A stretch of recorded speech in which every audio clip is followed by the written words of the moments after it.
Hi everyone. Hello everyone, hello. I feel so bad. I was gonna say something in the beginning, but I was like, what if I just start? What if I just start? And my shade, I put shaders on just to make it look good for you guys, because I realized how shit it looks like without shaders. Okay. I got an ad. Uh-oh. That's not good. I'm so sorry. And then we're starting off with the bullying. It happens. It happens. Story time? Yes. Okay, so what I was thinking, actually, let's get the book out. Let's get the book out. Hold on. Let's get, there you go. We got a little book. We got a little book today. While it is a Minecraft stream, I'm also planning to do some reading. You know, simple reading. Yeah, I'm a simple person. I like to read. How are you today? I'm good. Marcy the Geek, thank you so much for the 25. Hee yee. Do I look like a snow boy, a snow cowboy, a snow cowboy, a cowboy with a snow, a horse with antlers? Are you talking about ski? That's ski. That's a reindeer. It's not a horse, but it do be a reindeer. Yes, I do got a book. I have also got, I forgot how to play Minecraft. I also got this.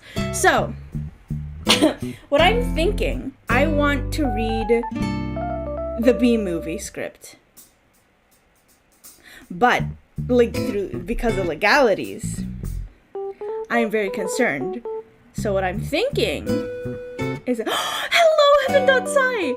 So what I'm thinking is that in 15-minute intervals, we go from the B movie script to Passerine, just because. Why not? Hold on, let me try something. Let's go options. Let's zoom in on my face because I think I'm pretty cool. So, it's like, kind of like Whiplash, you know? It's kind of like a Whiplash. Also, I should open up this. I want people to hear me. This is torture. Good. This is also the last stream of the year, and I wanted to do something fun. You know what? What do I know? What do I know? Also, by the way, this Passerine... Oh, I opened up a door. I wasn't meant to open up a door. This actually has...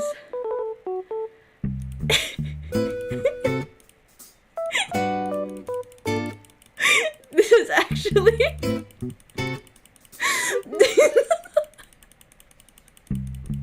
I hope you know that I have the book in-game as well as in real life. So, we'll get ready for that, but I don't have the B movie script in-game. Okay. Okay, let's scroll all the way back. Let's go all the way back. The balance. Yes, it's to balance everything, okay? When you switch, or are you gonna do it without saying anything and we have to yes. No. Don't sign it. That's not mine. Okay, Sunny did this for me. not for me, but Sunny, I think Sunny put it in. This is the full first chapter. Is it though? I got everything I need. Phil's of the bee, Mums of the human. No. Is that how they met? I hope the chat ends up thoroughly traumatized. I'm gonna be here for a while. I hope you know. Why is my phone not charging? That's a better question. Because I was thinking of reading the B movie script through my phone. You like jazz? I hate it. Anyway, so I'm gonna give you guys a little bit of a choice. Which one should be first? Shall we start? Why is this closed? Why is it turned off? Okay, now it's charging.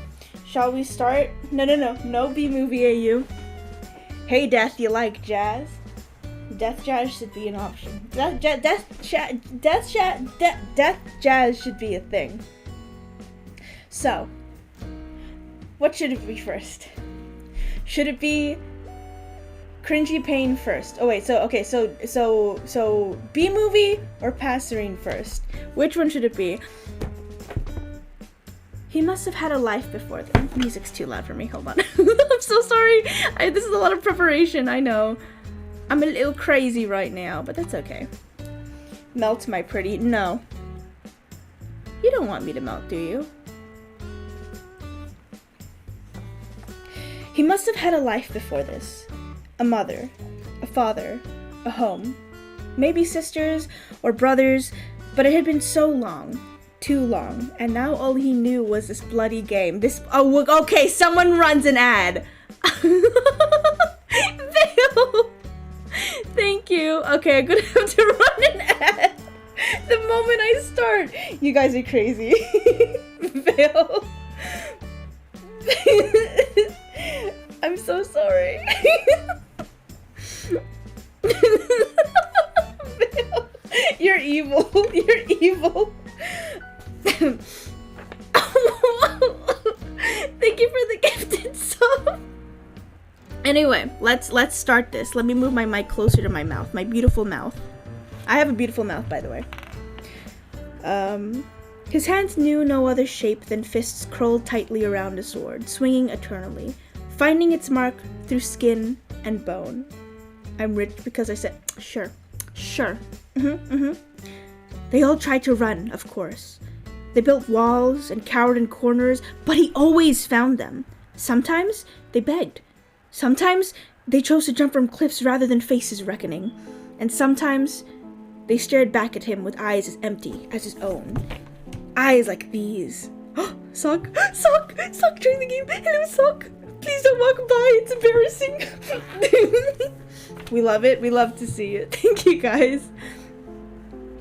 Where was I? Eyes as empty as his own, and welcome death with open arms.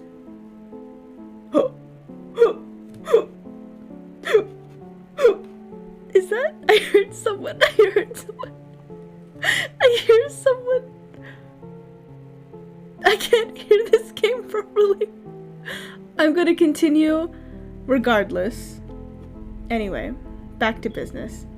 I heard someone. Okay, are you guys ready? Those were the ones he envied the most. Technoblade never dies. They whispered around campfires and funeral pyres. He prayed that it wasn't. Actually, I could read it from here. I can read it from here. There you go. The voices led him to kingdoms and shires and towns. It didn't matter what they offered him in return. The voices didn't demand coin. They demanded blood. He fought for bold men and stupid men, greedy kings and starry-eyed rebels. He fought for armies, doomed to fail, and dragged them into the light of glory. He had lost count on how many allies he'd fought beside. After a time, their names and their faces had faded away into the... This sounds like a... I'm not at a beach right now. Get rid of this song. After a time... and faces had faded into the recesses... How do you say this word? Recesses? Thank you for the posture check. How do you say this word? Recesses? Recesses? Wait, you know what? You know what I'm gonna do? Reading music. Non-copyrighted. Yeah, let's go! I need to check if it's non-copyrighted, or else I'll get my ass kicked. DMCA free reading music. Yeah, let's go. Sure, why not? If it's lo-fi, I'll cry. It's lo-fi. Why is there an ad? I don't care. What the heck?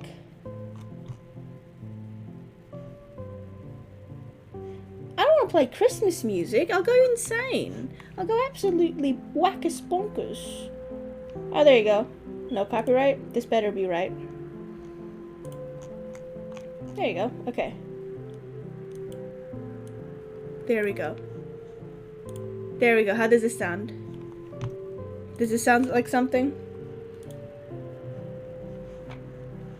Okay, where's my OBS? It's really cute. Oh, thank you. My favorite song, Emotional Reading Music, Non-Copyright 2021. Exactly. Does it sound better? Okay. Okay, it's a bit loud for me. Hold on. There we go. It's something. It do be something. Okay, next page. And then there was the Angel of Death. He was one of the very few people with a reputation that matched Technoblades. He'd heard of the angel through whispered stories and snatches of tavern gossip. I heard he has obsidian wings, one patron would say to another over a cup of ale. According to all known laws of aviation, there is no way a bee should be able to fly. Its wings are too small to get its fat little body off the ground. The bee, of course, flies away. Because bees don't care what humans think is possible. Yellow, black, yellow, black, yellow, black, yellow, black. Ooh! black, and yellow. Let's shake it up a little. Barry, breakfast is ready. Coming. Hang on a second. Hello? Barry? Adam? Can you believe this is happening? I can't. I'll pick you up. Looking sharp. Use the stairs. Your father paid good money for those. Sorry, I'm excited. Here's the graduate. We're very proud of you, son. A perfect report card. All B's. Very proud. Ma, I got a thing going on here. You got lint on your fuzz. Ow, that's me. Wave to us. We'll be in row 1818000. Bye. Barry, I told you, stop flying around the house. Hey, Adam. Hey, Barry. Is that fuzz gel? A little. Special day, graduation. Never thought I'd make it. 3 days grade school, 3 days high school. Those were awkward. 3 days college, I'm glad I took the day and hitchhiked around the hive. You did come back different. Hi, Barry. Artie, growing a mustache? Looks good. Hear about Frankie? Yeah. I heard he once massacred an entire army all by himself. He makes even the Green God afraid. Technoblade had begun to imagine a ruthless man, an immortal butcher with the same wretched grin as his. But Philza was not an avenging angel. He was just Philza. They'd met by coincidence in a land of ice and snow. It was barren, but they made quick work of it. First as allies, and then as friends.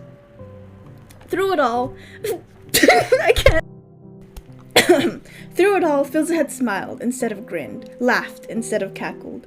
On calmer days, they'd while away time with tea and chess and silent meditations that quieted the screaming in Techno's head, if only for a little while. You know, Techno had said during one of their sparring matches, they had to stay in shape, of course, because peacetimes never lasted as long as people had hoped. The stories never talk about this side of you. Philza had paused, a small, amused smile on his face. Oh, he said, what do the stories talk about then? They call you the Angel of Death. Techno dug his heels in as Philza resumed an onslaught of blows and with his dull sword. Chew, chew, chew! They said you'd leave a path of destruction in your wake. That nothing, ha! Techno parried and went on to the offensive. That nothing is sacred to you. Their blades met. They pushed against each other, trying to gain the upper hand, and it was only because they were standing so close that Techno noticed the shift in Philza's eyes. A momentary coldness that was as brutal as the blizzard raging outside. It was there, and it was gone in an instant. Light returned, and Philza laughed as he pushed back against Techno's sword. Stories are curious things, Philza said as he swung again, barely giving Techno time to dodge. Some of them are true. He moved so quickly, Techno could do nothing but stand there as Philza rushed him with a hilt of the ribs, knocking Techno backwards onto the training room floor. Techno scrambled to his knees. Hi, Barry. Artie, growing a mustache? Looks good. Hear about Frankie? Yeah. You going to the funeral? No, I'm not going. Everybody knows. Sting someone? You die. Don't waste it on a squirrel. Such a hothead. I guess he could have just gotten out of the way. I love this incorporating an amusement park into our day. That's why we don't need vacations. Boy, quite a bit of a pomp under the circumstance.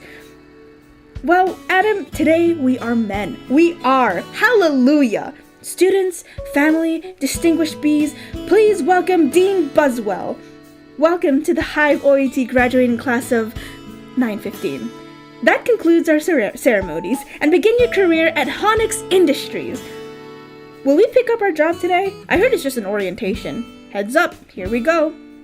Keep your hands and antennas inside the tram at all times. Who ran another ad? I am off my... Who did that? Who? I see you. I see you for who you are. Okay, I've got to quickly... Oh, I can't run an ad. L, can't do it right now. I'll do it in a bit. Also, thank you for the poster check someone did. You silly snowy man. I'm off. You throw me off my groove. back. Anyway. Wonder what it'll be like. A little scary. Welcome to Honix, a division of the UNESCO, and a part of the Hexagon group. This is it. Wow, is it? Hello, Scope! Scope! Oh my gosh, it's you! It's always been you! Scope, how are you this wonderful evening day? Salmon Mia! Thank you so much for the raid! Welcome, welcome, welcome. You got the wrong time, but welcome! Welcome, raiders! Oh, you were playing FNAF? Well, I got something that's more jump scary for you. I'm reading, for those who are new to the stream, I am currently reading and alternating between Passerine and the B-movie script, but I won't tell anyone when I'm switching. But yes, welcome, raiders. Welcome, welcome. Have we got the ambience music on? That's good, that's good, that's good. But yeah, thank you so much for the raid. I hope it went well. I hope your stream went well. But I have to get back in my groove before I lose it. Are you ready? A part of the hexagon group. This is it. Wow. Wow. We know that you, as a bee, have worked your whole life to get to the point where you can work for your whole life. Honey begins with your valiant pollen jocks bringing the nectar to the hive. Our top secret formula is automatically color corrected, scent adjusted, and bubble contoured into the soothing sweet syrup with its distinctive golden glow you know as honey. Why do you sound like Maury? Who's Maury? Passerine is comedic relief from the emotional... Exactly! Also, thank you so much for the follow! Sorry, I didn't see it. Hold on. Let me quickly... thank you, Lulashi. Thank you so much for the follow. Welcome, welcome. Sorry, back to business. Into the soothing sweet syrup with a distinctive golden glow you know as honey. That girl was hot. She's my cousin. She is? Yes, we're all cousins. Right, you're right. At Honix, we constantly strive to improve every aspect of bee existence. He moved so quickly, Techno could do nothing but stand there as Filza rushed him with the hilt to the ribs, knocking Techno backwards onto the training room floor. Techno scrambled to his knees, but Filza was already standing over him with his sword held high above his head, his eyes glimmering with an emotion Techno could not place. For once in his immortal life, kneeling there in front of the first person he ever called friend, Technoblade felt hunted. And then Filza lowered his weapon. He smiled gently down at Techno, the soft smile Techno was used to, and offered Techno a gloved hand. And some of them are not. So, best 2 out of 3? You're a bastard. Why did I say it with an accent? Hold on. Techno said playfully, even as the voices screamed, "Run! Run! Run!" He took Filza's offered hand and pulled himself up beside the man he was so sure could have cut him in two, no matter how dull the sword's edge was. As Filza patiently moved Techno through all the things he'd done wrong, small things like foot placement, and his hilt grip being an inch off, Techno found it equal parts amusing and frightening that despite his eons of bloody fighting, it only took a few minutes of sparring for Filza to find the flaws in his technique. Hi, Earl! Hi, Earl! Hello! But then again, Techno's technique wasn't particularly polished. It only took one brutal swing to fell most people. Something told him that Filza would be harder to kill than that. They conquered nations, he and his golden-haired friend. These bees are stress testing the new helmet technology. What do you think he makes? Not enough. Here we have our latest advancement, the Krellman. What does that do? Catches the little strand of honey that hangs off after you pour it. Saves us millions. Owen work for Krellman? Of course not. Most bee jobs are the small ones, but bees know that every small job, if it's well done, means a lot. But choose carefully, because you'll stay in this job you pick for the rest of your life. The same job for the rest of your life? I didn't know that. What's the difference? You'll be happy to know that bees as a species haven't had one day off. Who's married? Who's getting married here? One day off in 27 million years. So you'll just work us to death? We'll sure try. Wow, that blew my mind. What's the difference? How can you say that? One job forever. That's an insane choice to have to make. I'm relieved. Now we only have to make one decision in life. But Adam, how could they never have told us that? Why would you question anything? We're bees. We're the most perfectly functioning society on Earth. You ever think that maybe things work a little too well here? Like what? Give me one example. I don't know. But you know what I'm thinking about. Please clear the gate. Royal Nectar Force on approach. Wait a second, check it out. Hey, those are the pollen jocks! Wow, I've never seen them this close. They know what it's like outside the hive. Yeah, but some don't come back. Hey, jocks! Hi, jocks! You guys did great! You're monsters! You're sky freaks! I love it! I love it! I don't know where they were. I don't know. Their day is not planned. Outside the hive, flying who knows where, doing who knows what. You can't just decide to be a pollen jock. You have to be bred for that. Right. Look, you're more a pollen. That's more pollen than you and I will ever see in a lifetime. That's the status symbol. Bees make too much of it. Perhaps unless you're wearing it, and the ladies see you're wearing it. Those ladies, aren't they your cousins too? Why is there so much incest in this? Can I question that? Am I allowed to question that? Am I allowed to question why there's a lot of incest in this movie? So far, there's been like 3 lines of incest. 3. Not 1, not 2, 3. It's a little... I mean, it's cousins, not that bad, but anyway. Anyway. Techno B and Pizza. Anyway, once a bear pinned me against a mushroom. He had a paw on my throat, and with the other, he was slapping me. Oh my, I never thought I'd knock him out. What were you doing, Drew this? Trying to alert the authorities. I can autograph that. A little gusty out there, wasn't it, comrades? Yeah, gusty. We're hitting the sunflower patch 6 miles from here tomorrow. 6 miles? Huh? Barry! A puddle jumped for us, but maybe you're not up for it. Maybe I am. You are not. We're going to 0900J Gate. They were bathed in glory, twin gods shining in the middle of bloody fields. But as their empire grew, so did their enemies. So did their enemies. They came in droves, day after day, and before long, Techno had forgotten what peace tasted like. These days were long, and the nights were longer. Every flicker of movement was a spy in the shadows. Every ally was a potential traitor. Every word was a declaration of war. Their home had become a target for thousands of armies. Through it all, his one constant... B. Jones, shut up! Shut up!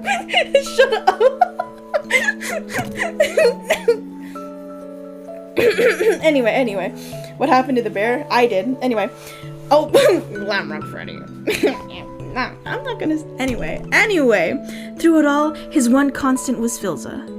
Until he wasn't. Technoblade simply looked up one day from a map detailing enemy lines and realized he'd been talking to empty air. He had no idea how long he'd been alone, sitting in a dusty library with a slate of stale tea untouched in the corner. He had no idea if Filza ever said he was leaving. Or if he simply went as he arrived, suddenly, swiftly, like a snowstorm. Afterwards, there was hardly any point in maintaining the Empire. The voices were getting bored anyway. They wanted more. A fresh fight, more stories, so Techno took his sword and his shield and abandoned ship. He'd done it a million times before, but the thought of a chessboard lying unused in the crumbling castle made him feel something close to regret. Technoblade wandered the world, trying to appease the voices. Neither of them were satisfied, never satisfied. No matter how much chaos he dealt, there was always more work to be done. So he worked. He had no idea how long. Hold on. I need to check where in the book I'm actually up to. Because I have a book, and then I have the book. Think of Phil slander. What are we Phil slandering? What are we doing? You know, I was considering reading something someone would suggest. Like, I was thinking, does anyone want to read Tommy's, what do you call it? Undeniable something defeating death? Something like that? Would anyone like to read that? Always more work to be done around the hive.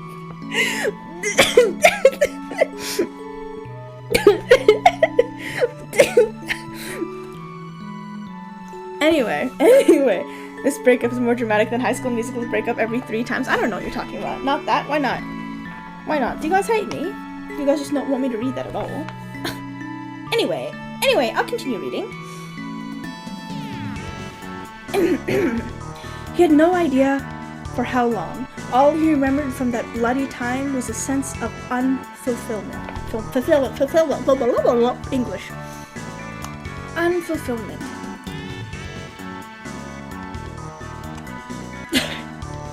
Scope! That wasn't an undeletable message! That was abuse of mud power. How could you? How could you do that?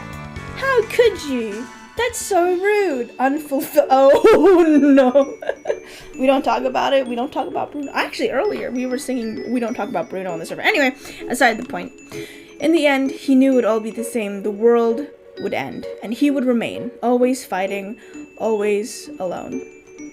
You know, I could do a whole essay on the use of, what you call it, just like callbacks from the first chapter and the last chapter.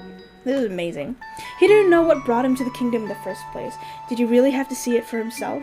Was it simply to satiate his curiosity? Was he bored? Or did he hear of a kingdom untouched by the wars and the petty grudges of its neighbors? What do you think, Buzzy Boy? Are you B enough? I might be. It depends on all what 0900 means. Hey, Honix! Dad, you surprised me. You decided what you're interested in? Well, there's a lot of choices, but you only get one. Do you ever get bored doing the same job every day? Son, let me tell you about stirring.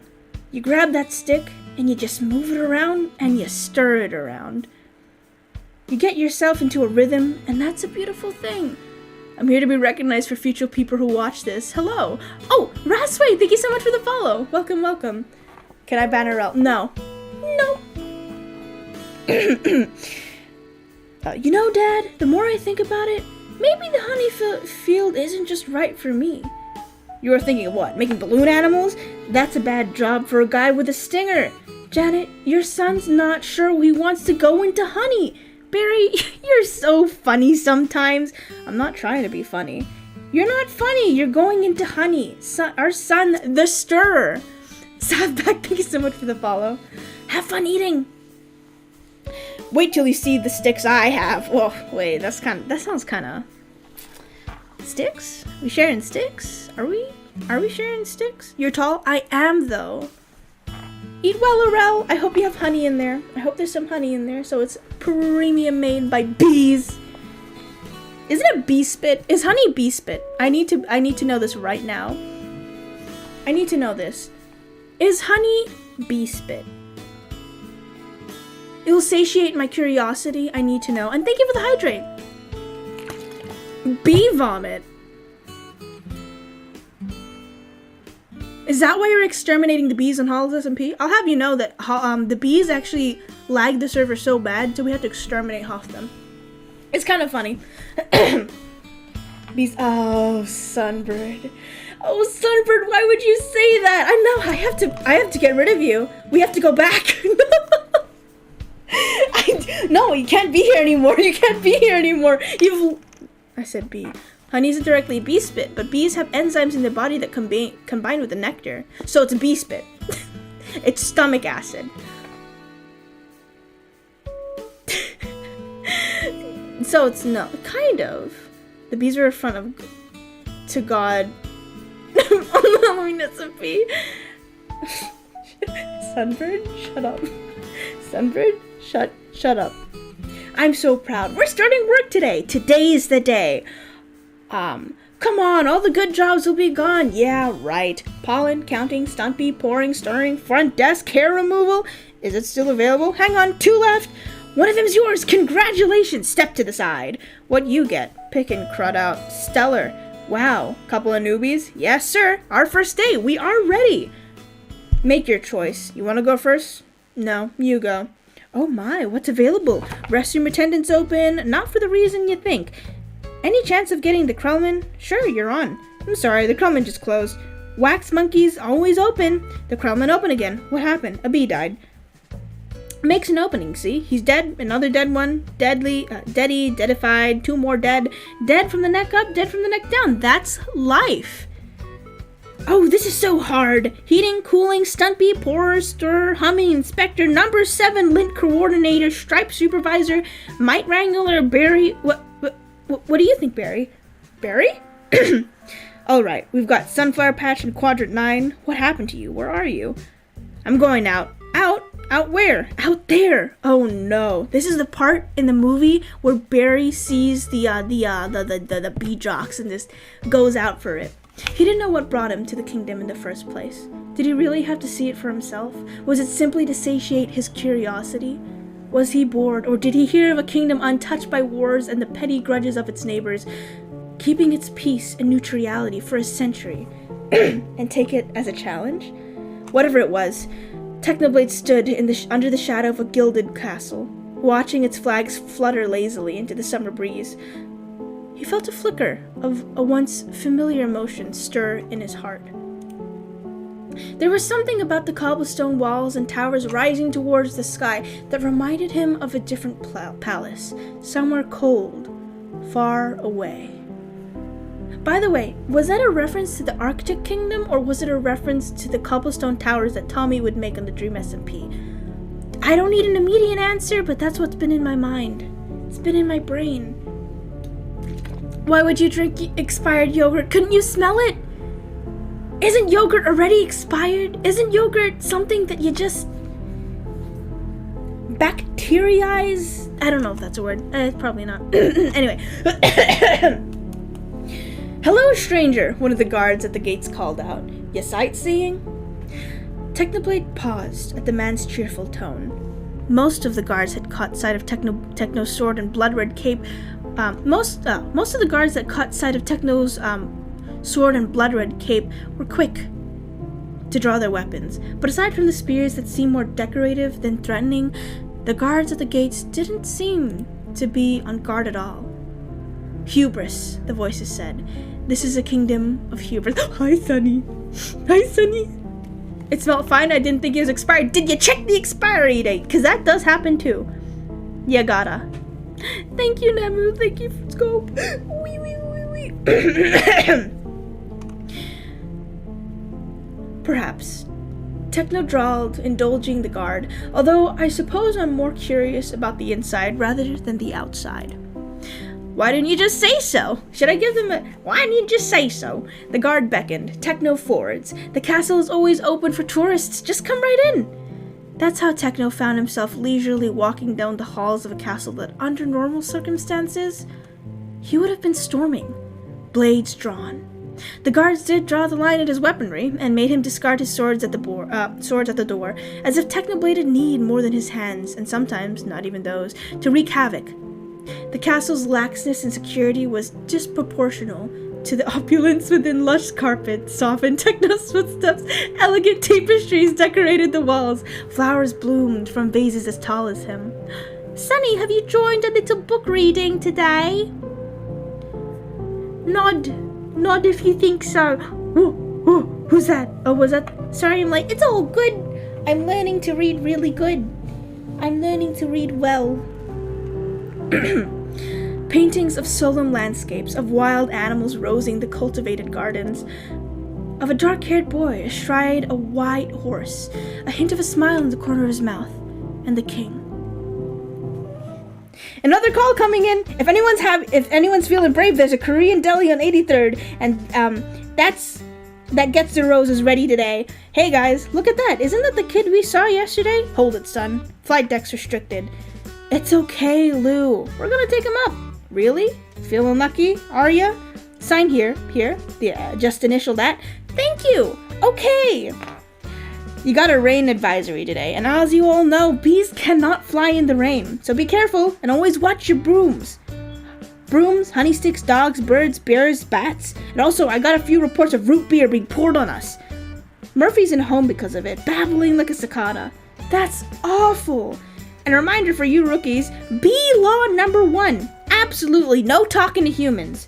Alright, launch positions. Buzz, buzz, buzz, buzz, buzz, buzz, buzz, buzz, buzz, buzz, buzz. Black and yellow. Hello? You ready for this hot shot? Yeah, bring it on. Wind check. Antenna? Check. Nectar pack? Check. Wings? Check. Stinger? Check. Scared out of my shorts? Check. Okay, ladies, let's move out. Technoblade stopped under the painting nestled between the vases of irises. Oh, he thought, that's why. It wasn't hubris making this kingdom think they were protective. I eat flies! Pseudos? I don't remember Technoblade being in the B mood. It's Techno B. Thank you so much. I eat flies, Pseudos? I fleet dies. Thank you so much for the Prime. Oh my gosh. Thank you. I'm glad you're enjoying my reading. I'm glad it's helping you out. I'm glad you're helping me out. And thank you, Sunny, for being here. Stop making money? No, you. Thank you so much for the Prime. I have to get back to reading. From everything. It was their king. Feels a Minecraft. Rendered in paint and shadow, he looked just as Technoblade remembered, the years leaving no mark on his immortal face. He was standing behind a modest throne, his hand laid gently on the shoulder of a dark-haired woman that must be his queen. In the queen's arms was a golden-haired toddler sleeping peacefully, and on the floor by her feet, with the legs crossed under him, was another child. Older, with a golden circlet nestled around his brown curls. Get some good sleep! Do I see someone in the corner? Hello? Is that who I think it is?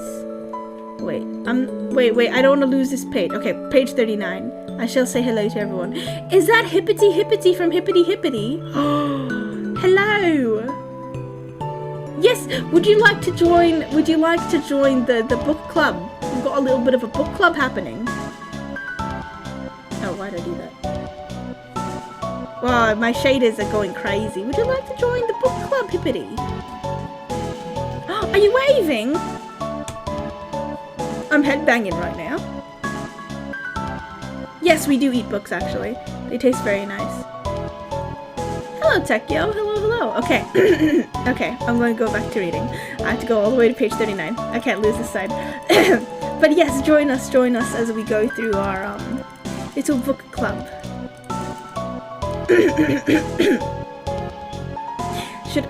Should I do this voice? No, I shouldn't do this voice. Anyway. Pound those petunias, you striped stem suckers! All of you, drain those flowers! Wow, I'm out. I can't believe I'm out. So blue. I feel so fast and free. Box kite! Wow. Flowers! This is Blue Leader. We have Rose's visual. This is Blue Leader. We have Rose's visual. Bring it around at 30 degrees and hold. Roses. 30 degrees. Roger. Bring it around. Stand to the side, kid. It's got a bit of a kick. That is one nectar collector. Ever see pollination up close? No, sir. Bagel Bread 16, thank you so much. 10, sorry. Thank you so much for the follow. I am currently reading two things at the same time. One good and one bad. I won't tell you which is which. Thank you for the cobblestone. I picked up some pollen here, sprinkle it over there, maybe a dash over there, a pinch on that one. See that? It's a little bit of magic. That's amazing. Why do we do that? That's pollen power. More pollen, more flowers. More nectar, more honey for us. Ooh, cool. I'm picking up a lot of bright yellow. Could be daisies. Daisies. Do we want those? Oopie. Copy that visual. Wait, one of these flowers seems to be on the move. Say again. You're reporting moving flowers? Affirmative. That was on the line. This is the coolest. What is it? I don't know, but I'm loving this color. It smells good. Not like a flower, but I like it. Yeah, fuzzy. Chemically. Careful, guys. It's a little grabby. My sweet lord.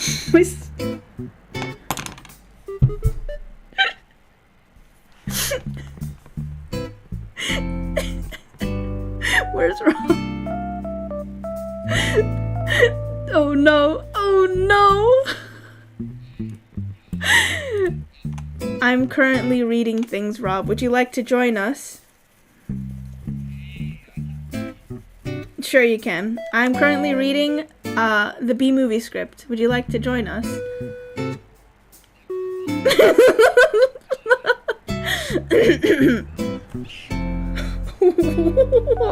Wait, let me try something. Settings. You found a little meow meow. Is that the first instinct that you have to do to a dog? The first thing you do when you see a dog?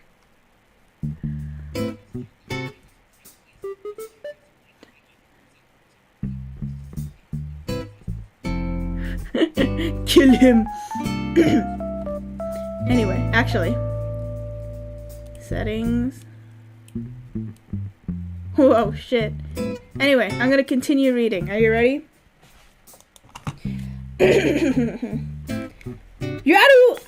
You You're way out of position, rookie. Coming at you like a missile. Help me! I don't think these are flowers. Should we tell him? I don't think he knows. What is this? Match point.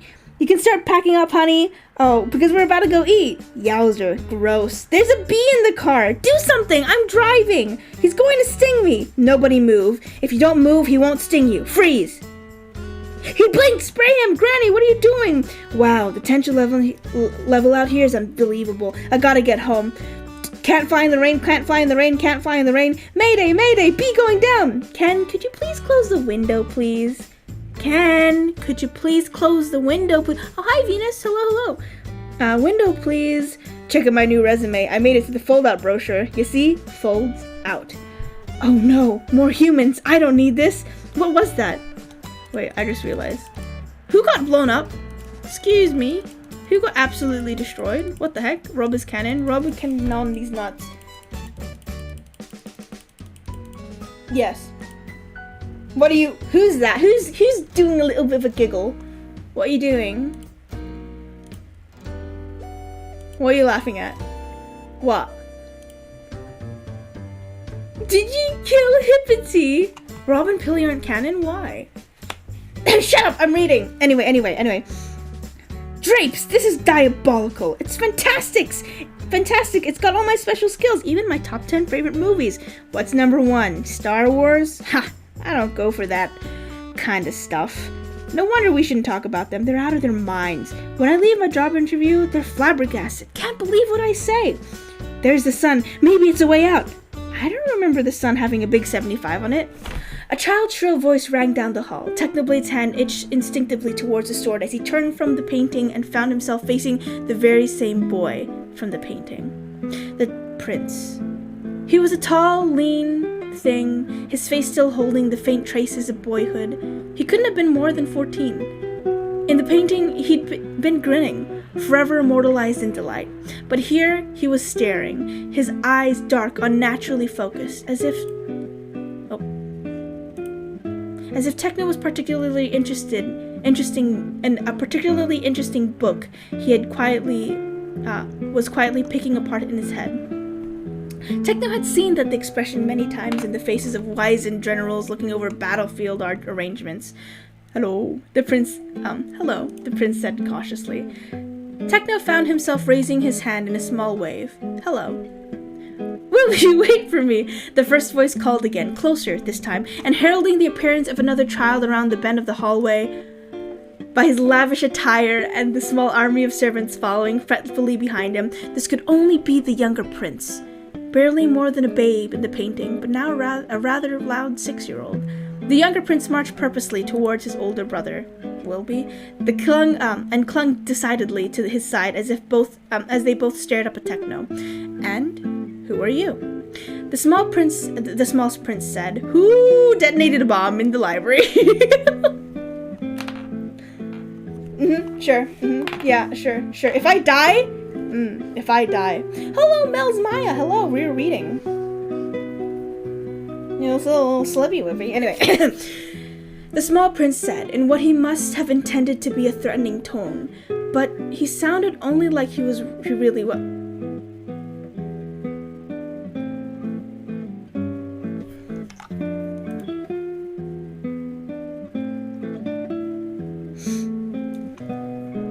I hate it here. I was reading in my little book club and I died.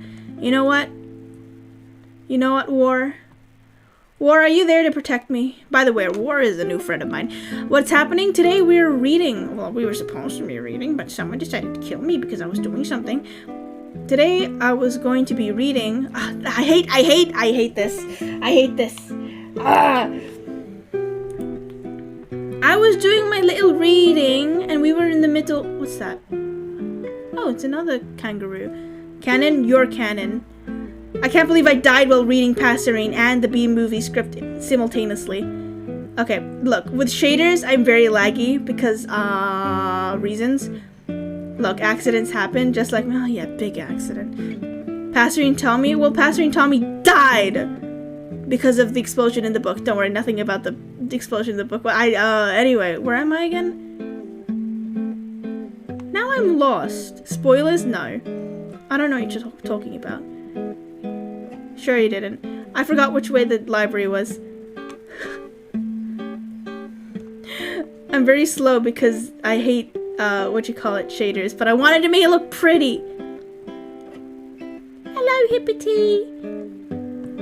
Sorry for that. Story time. Yeah, we're having a story time. Did you say B-movie? Cool. Yes, we're doing it. Okay.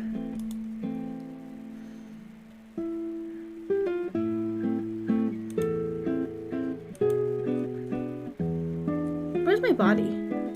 And why'd the music stop?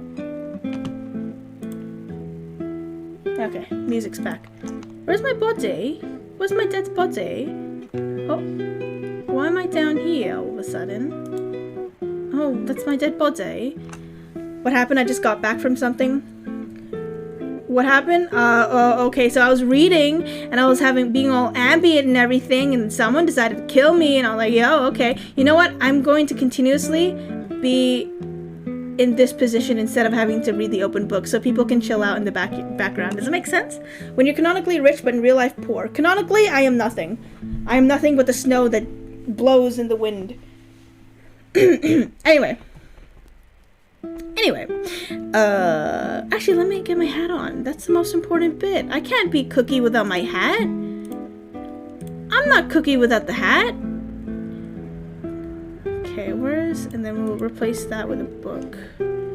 There you go. We'll have space for people in the background. Anyway, let's continue reading. I'm gonna read from my book from this time. Book from this time? That doesn't make sense. Book this time.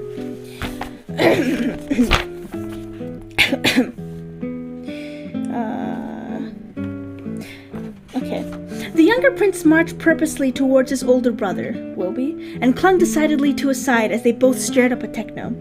And who are you? The small prince said, in what must have intended to be a threatening tone, but he only sounded like he really was, a child. A visitor, said Techno, unsure of what he meant to say. Now, have you come to have an audience with our father? The older prince asked in a decidedly more level tone. You can't, the younger prince snapped at once, tightening his hold on his older brother's shirt front.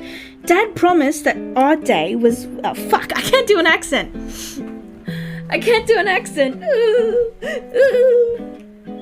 The buffering? I'm buffering real bad. It's the shaders. The shaders shit.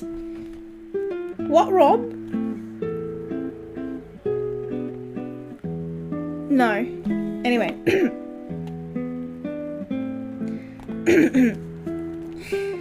You can't.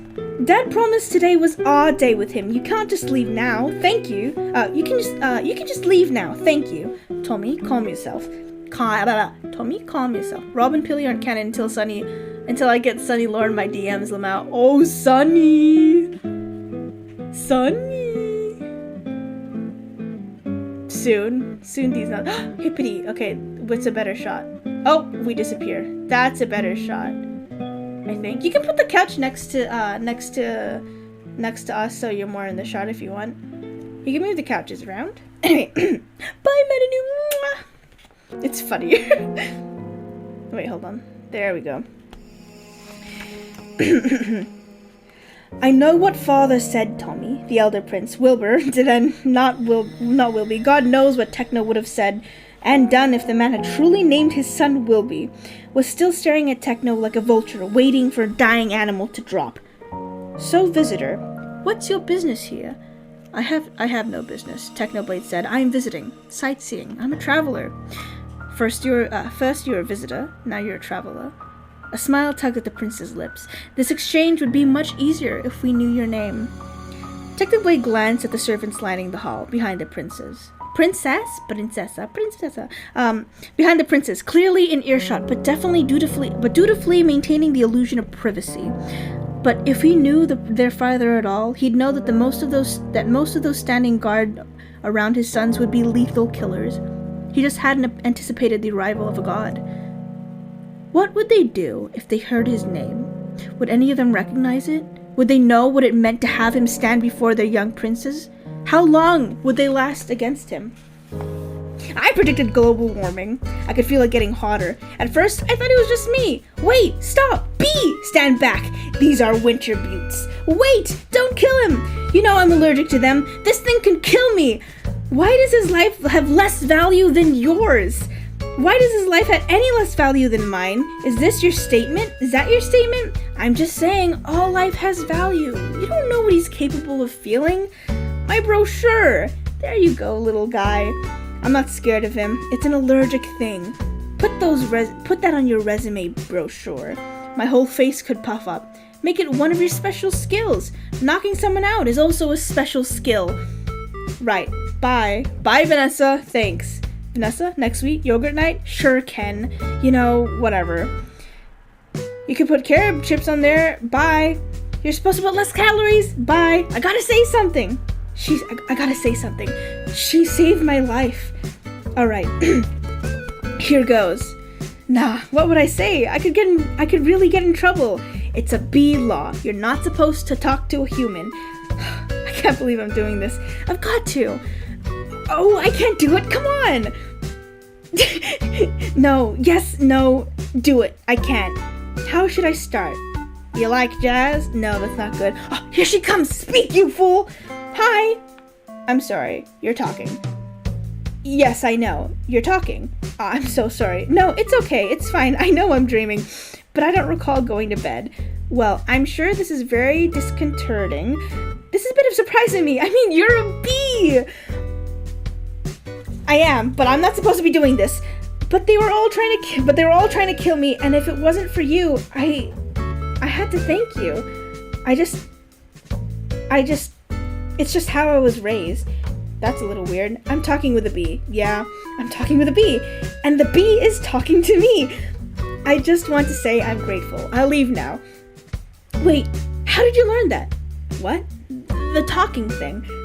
Same way you did. I guess Mama, Daddy, honey, you pick it up.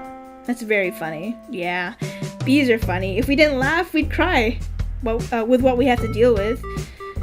Anyway, can I get you something? Like what? I don't know. I mean, I don't know. Coffee? I don't want to put you out. It's no trouble. It'll take 2 minutes. It's just coffee. I hate to impose. Don't be ridiculous. Actually, I would love a cup. Hey, you want rum cake? I shouldn't. Have some. No, I can't. Come on.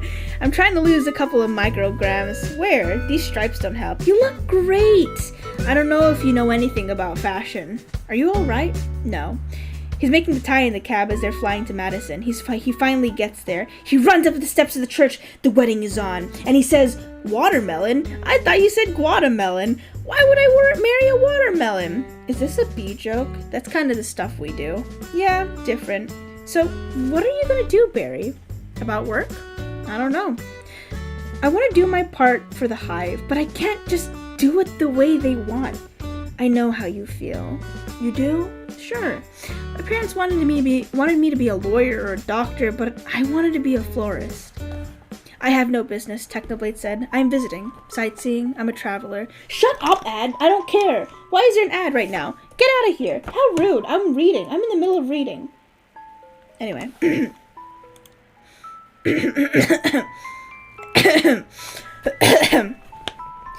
Oh, hello. Imagine joining the book club as Ku reads the script and suddenly switches back to Passerine. It's a learning experience, okay? I'm a snowman. It took a while for me to learn how to read. Technoblade glanced at the servants lining the hall behind the princess. Oh, I already read this one. My name is Technoblade? Is that Phil's of Minecraft? Whoa. Technoblade lifted his eyes from the young princes and found himself staring at their father. Philza? Philza stood at the end of a hallway, undoubtedly following the familiar cadence of his son's voices. He glanced at them now, still standing before Technoblade like unwitting sheep waiting for slaughter. But Philza's eyes showed no fear. Instead, when he looked back at Techno, he only smiled, his face softening with a familiar relief. The expression of a man after a long, hard, forgotten war, seeing peace on the horizon at last. Old friend, said Philza. It's nice to see you again. Traitor, the voices clamored. Traitor, traitor, traitor! Father! Wilder's voice brought them back to reality. This was a different castle, a different time. Do you know this stranger? Well, obviously, Wilba. Tommy rolled his eyes. Dad just said his name, didn't he? Technoblade. That's a dumb name. Tommy, Felza reprimanded, with no real heat behind the words. He drew closer to them, his steps quiet and even. The servants had followed the two boys bowed in defense of their liege, despite him wearing no crown. In fact, he looked just as much as a traveler's techno was. Dressed in the simple trousers and shirt, perfect for blending in, perfect for a man on the run. It's been a long time. Yeah, we're reading Passerine. You're doing great, Koo. You sound like really... Aw, thank you, Akari. Oh, I forgot to mute. Thank you, Akari. I'm actually having a lot of fun with this. Everyone is free to... Okay. All right, then. Look. Everyone is...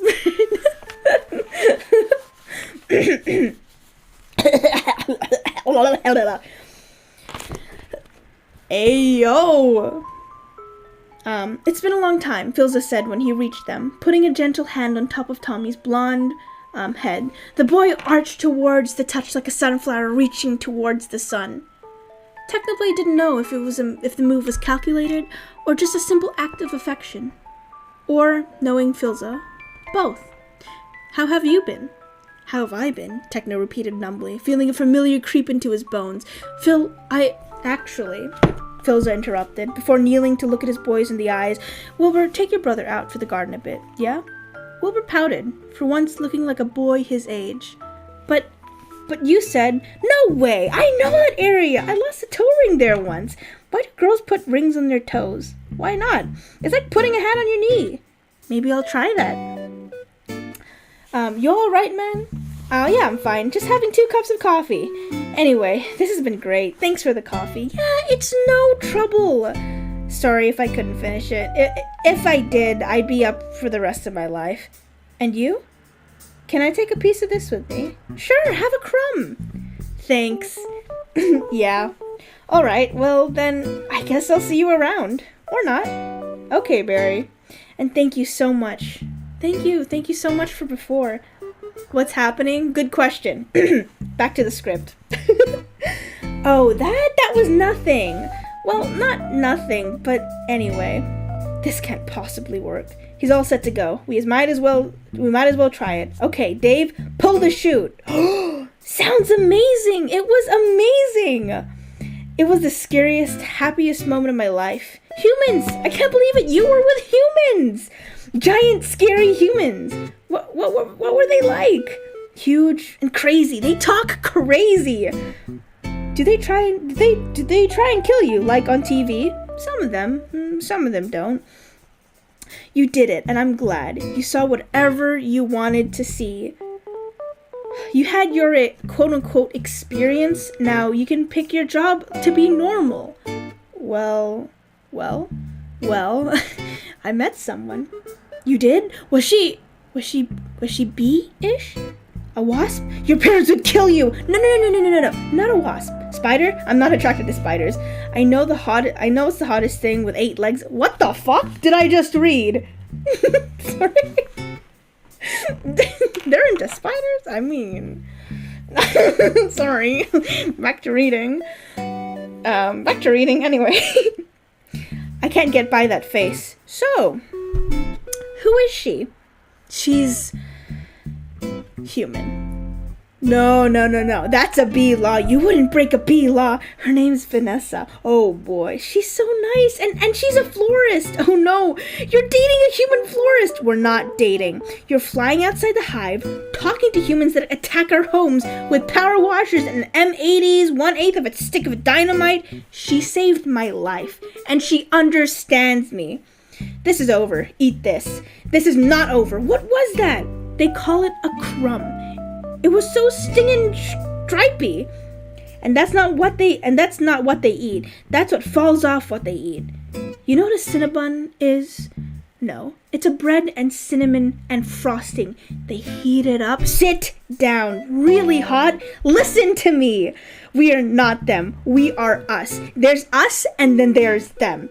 Yeah, but who can deny this heart of that is yearning? There is no yearning. Stop yearning. Listen to me. You've got to start thinking B, my friend. Think B. Thinking B. Thinking B! I know what I promised, and I keep my promises, don't I? Philza ruffled Wilbur's hair and Tommy's. I'll join you in a moment. I just need to have a talk with Technoblade here. Wilbur stared at his father for a long moment, as if weighing the truth of his words before nodding. He took his brother's hand in his and began leading him away. Come on, Tommy, he said. Let's play outside. Technoblade's still a dumb name. Technoblade's still a dumb name. I do it in an Australian accent for some reason. Technoblade's still a dumb name, Tommy muttered as they passed him, closely followed by their servants. Wilbur met Technoblade's eyes just for a moment before they were gone, down the hall, out of sight. Leaving Technoblade alone with the king, Technoblade turned towards Philza, his old friend, and found the smile wiped clean from his face. Philza gestured down the hall. Walk with me? Technoblade could only nod and follow Philza. They were quiet as they walked. Techno remembered days like this during their time together, long days of companionable silence as they simply existed together. But there was something different this time. There was an edge. Techno could sense Philza sizing him up, tallying his hidden weapons, calculating his improvements. In turn, Techno mapped his escape routes. Shut up, Ad! I don't care! Why is there an ad? Excuse me! Get out of here! I don't care! Hold on, let me skip this ad. Anyway, back to business. They reached a balcony overlooking a garden where most of the flowers and doors undoubtedly came. Oh, hold on. I just realized I got something wrong. There are only 4 bees that I tolerate. Do you not tolerate old bees? Are you bee-phobic? That's so cringe! Whoa, that's kind of cringe, Akari. The /J won't save you now. Anyway. Wisteria and ivy grew around marble pillars. Rose bushes and dandelions and carnations bloomed en masse at the foot of the elaborate stone statues. You're done. Oh, Kikiofi's a bee! Whoa! Anyway. I should make this a video. I should save the bot and make this a fucking video. Sunny agrees. Sunny, thank you. Anyway. At the center of the garden was a weeping willow, its branches providing shade for the 2 boys chasing each other across the grass. Their laughter echoed through the glade, reaching even Techno and their father high up on the balcony. For a while, the 2 of them just watched the 2 princes. Wilbur was obviously faster than Tommy, but he slowed his pace just enough for his little brother to have fun chasing his heels. HSMP book club series, so true. They're a handful, Philza. They're a handful. Philza's soft tone turned Techno's attention away from the princes. The king was almost smiling, but the hard glint in his eyes didn't disappear. Wilbur was a quieter. Sorry, typo. Wilbur was quieter before Tommy was born. A little bookworm, holed up in a room all day, but I have a feeling that you didn't drop by for silly stories like that. Philza turned towards Techno. So go on ahead, let me have it. Techno didn't know what he was meant to feel. He didn't know what he was meant to say. For years, he'd put Philza out of his mind, determined to forget the interlude of peace. He'd let the memories fester like untreated wounds, and now he thought he'd rather die of the infection than acknowledge out loud that it was real, that the pain was all there. I didn't mean to drop by, Techno said eventually. I didn't know this place was yours. I can leave if you... No. Philza shook his head. Don't leave. Truth be told, this reunion was inevitable. Or I hoped it was. How long have you been here? Thinking B! Think B! There he is. He's in the pool. You know what your problem is, Barry? I gotta start thinking B. How much will this go on? It's been 3 days. Why aren't you working? I've got a lot of big life decisions to think about. What life? You have no life. You have no job. Sorry. Where is it? You have no job. You're barely a bee. Would it kill you to make a little honey? Barry, come out. Your father's talking to you. Martin, would you talk to him? Barry, I'm talking to you. You coming? Got everything. All set. Go ahead. I'll catch up. Don't be too long. Watch this! Vanessa! We're still here. I told you not to yell at him. Was this a dream sequence? Was there a dream sequence here? Sorry, because the script's not telling me what's happening. It's just showing me what they're saying. It's not telling me oh. I told you not to yell at him. He doesn't respond to yelling. Then why yell at me? Because you don't listen. I'm not listening to this. Sorry, I've got to go. Where are you going? I'm meeting a friend. A girl? Is this why you can't decide? Bye. I just hope she's bee-ish. They have a huge parade of flowers every year in Pasadena? Pasadena? I don't know where that is. Is that in America? Pasadena? Pasadena? Pasadena? Not? Okay. Thank you, Sunny. Sorry. California. Okay. It's in California. It's in Cali. I have no idea what that is. Hold on. Let me fix something real quick. There we go. That should be. Why does the stream have to die on me? Because bees. That's why. They have a huge parade of flowers every year in Pasadena? Fuck. To be in the Tournament of Roses. That's every florist's dream. Up on a float, surrounded by flowers, crowds cheering. A tournament? Do the roses compete in athletic events? No. Alright, I've got one. How come you don't fly everywhere? It's exhausting. Why don't you run everywhere? It's faster. Yeah, okay, I see. Alright, your turn. What does that say? You can just freeze live TV? That's insane. You don't have that? We have Hivo. But it's a disease. It's a horrible, horrible disease. Oh my. Dumb bees. You must want to sting all those jerks. We try not to sting. It's usually fatal for us. Dumb bees. We try not to sting. It's usually fatal for us. So you have to watch your temper very carefully. You kick a wall, take a walk, write an angry letter, throw it out, work through it like any emotion. Anger, jealousy, lust. Oh my goodness, are you okay? Why the fuck did they put this here? Sorry, I'm thinking about this. Why? Why is a bee romance and a human romance a thing? I never thought for the rest of my life I would read something like this. But here I am, losing my voice. I need to make some tea. I was gonna buy some tea today, but I didn't. Yeah, lust is there. It is there. It's just there. Oh my goodness, are you okay? Yeah. What is wrong with you? It's a bug. He's not bothering anybody. Get out of here, you creep. What was that? A pick and save circular? Yeah, it was. How'd you know? It felt like about 10 pages. 75 is pretty much our limit. You really got that down to a science. I lost a cousin to Italian Vogue. I'll bet. What in the name of high mighty Hercules is this? How did you get here?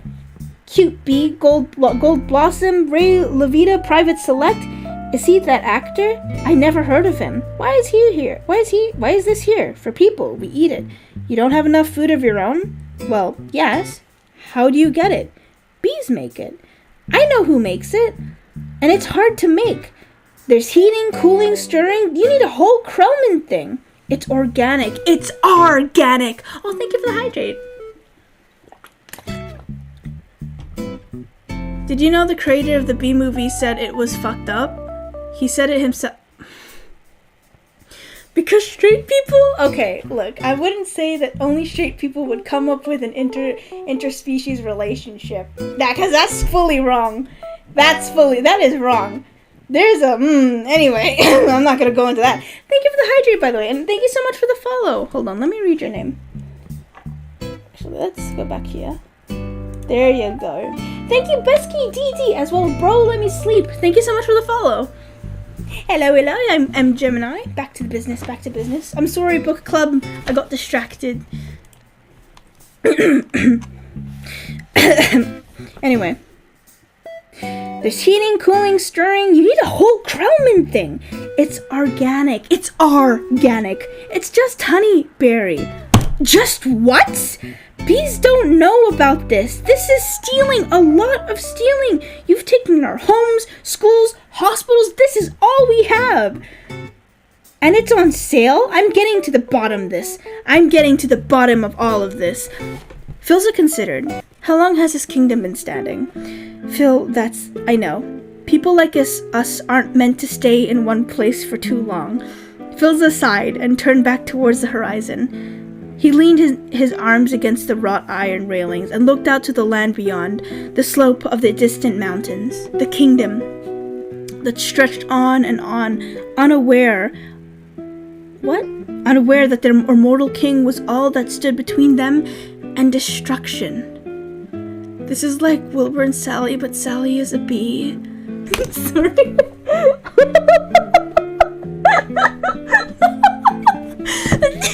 Sunny. Hold on. Oh my gosh, there's an ad. Hold on. Let me fix that. Let me fix that. I love how Hippity is on top. Hello, Hippity. Hippity hoppity. If you're gaming, you're probably wearing joggers. I've got the move like joggers. Yeah. Ghost were fucked friend by the...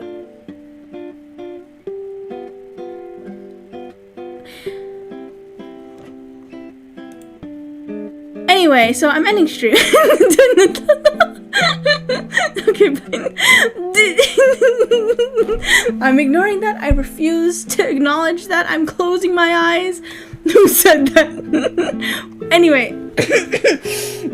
Oh, let me hydrate again. I'm gonna ask my sister to make me some tea, man. But not the sleepy kind, because the sleepy one, can I get a ban request? Stop.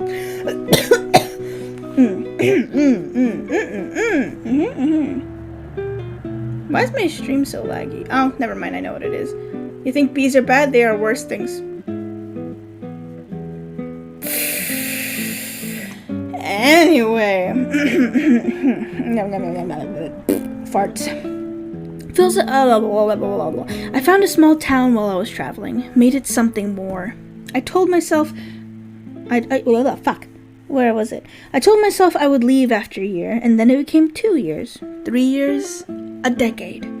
I did leave, eventually, before they figured out why their own town mayor never aged, but then I found out. The moment I left, Phil's expression turned cold. They were annihilated. I came back and everyone had been burnt to the ground. It was just ashes. Also, don't sleep. Thank you so much for the follow. Welcome to the stream. This is a very bad stream for you to join, but hello, welcome anyway. Anyway. Oh no.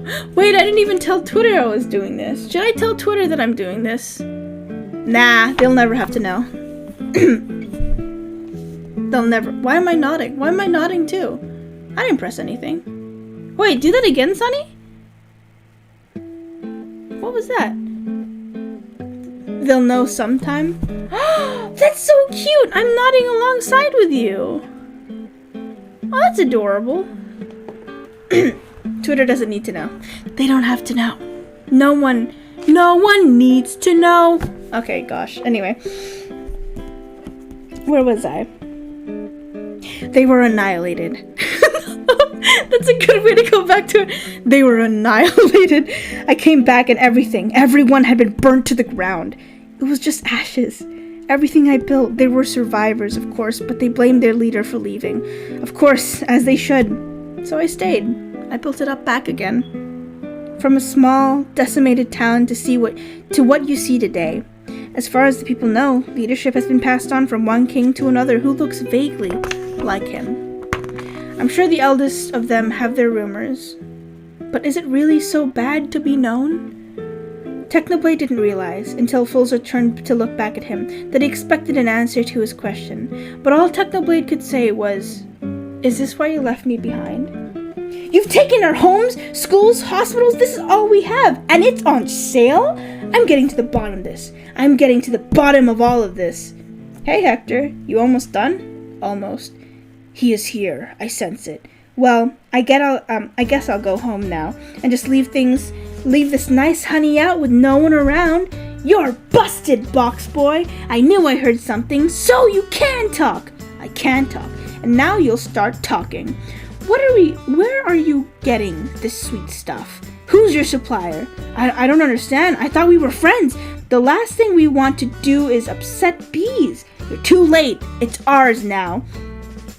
You, sir, have crossed the wrong sword. You, sir, will be lunch for my iguana, Ignacio. Where is the honey coming from? Tell me where! Honey farms! It comes from honey farms! Crazy person! What horrible thing has happened here?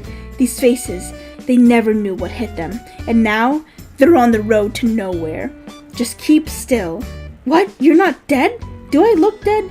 They will wipe anything that moves. Where are you? Oh, this is when they're on the little thingy. This is when they're on the windscreen of the thing. I'm reciting the entire movie in my head.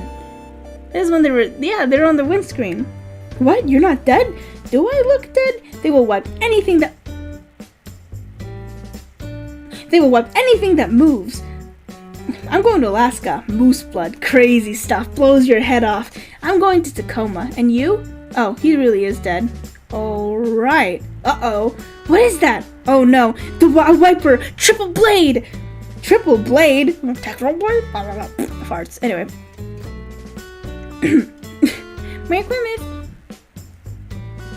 I hear Rob in the background. Hello, zombies. Hello, zombie. Okay. Jump! It's your only chance, Bee! Why does everything have to be so doggone clean? How much do you people need to see? Open your eyes! Stick your head out of the window! From NPR News, Washington, I am Kyle Thscus. But don't kill no more bugs! Bee! Moose blood guy! You hear something? Like what? Like tiny screaming. Turn off the radio. What's up, bee boy? Hey, blood. Just a row of honey jars as far as the eye could see. Wow! I assume wherever this truck goes is where they're getting it. I mean, that honey's ours. Bees, hang tight. We're all jammed in. It's a close community. Not us, man. We're on our own. Every mosquito on his own. What if you get in trouble? You a mosquito? Are you in trouble? Nobody likes us. They just smack, smack, smack. See a mosquito? Smack, smack. At least you're out in the world. You must meet girls. Mosquito girls try to trade up. Get with a moth, dragonfly. What is going on with this? With mosquitoes and dragonflies.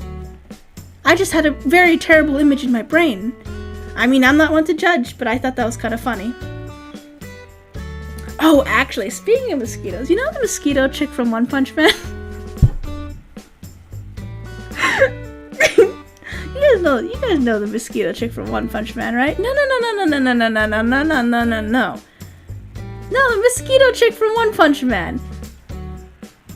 Can I just say, that's where I'll leave it. I'm leaving that. I'm putting a pin in that. Little mosquito skin, what do you call it? Stinger right there. We're gonna put a pin on that. We'll think about that later. You gotta be kidding me! Moose Blood's about to leave the building. So long, Bee! Hey guys, Moose Blood! I knew I'd catch you y'all down here. Did you bring your crazy straw? We throw it in the jars, slap a label on it, and it's pretty much pure profit. What is this place? A bee's got a brain the size of a pinhead. They are pinheads, Pinhead! Check out the new smoker. Oh, sweet! That's the one you want. The Thomas 3000. Smoker? Nice, 90 puffs a minute. Semi-automatic. Twice the nicotine. All the tar. A couple breaths of this. Knock them right out. They make the honey and we make the honey. They make the honey and we make the money. Oh, sorry, I read that wrong. They make the honey and we make the money. Oh my. What's going on? Are you okay? Yeah, it doesn't last too long. Do you know you're in a fake hive with fake walls? Our queen was moved here. We had no choice. This is your queen? That's a man in woman's clothes, and that's fine. That's a drag queen. What is this? Oh no, there's hundreds of them. Bee, honey. Our honey is being brazenly stolen on a massive scale. This is worse than anything bears have done. I intend to do something. Oh, Barry, stop. Who told you humans are taking our honey? That's just a rumor. Do these look like rumors? Do these look like... fuck. Do these look like rumors? Techno, I understand. You heard the place you loved was in trouble, so you came back. But why didn't you take me? Here it was, at last. Catharsis. Or something close to it. I would have hunted them down with you, Philza. The people who did that to your town, I would have given you your vengeance on a silver platter. I would have given you the world. Philza didn't look guilty. He just looked tired. I didn't hunt them down, though. What? The people who burned down my town, I didn't hunt them down, as much as I wanted to.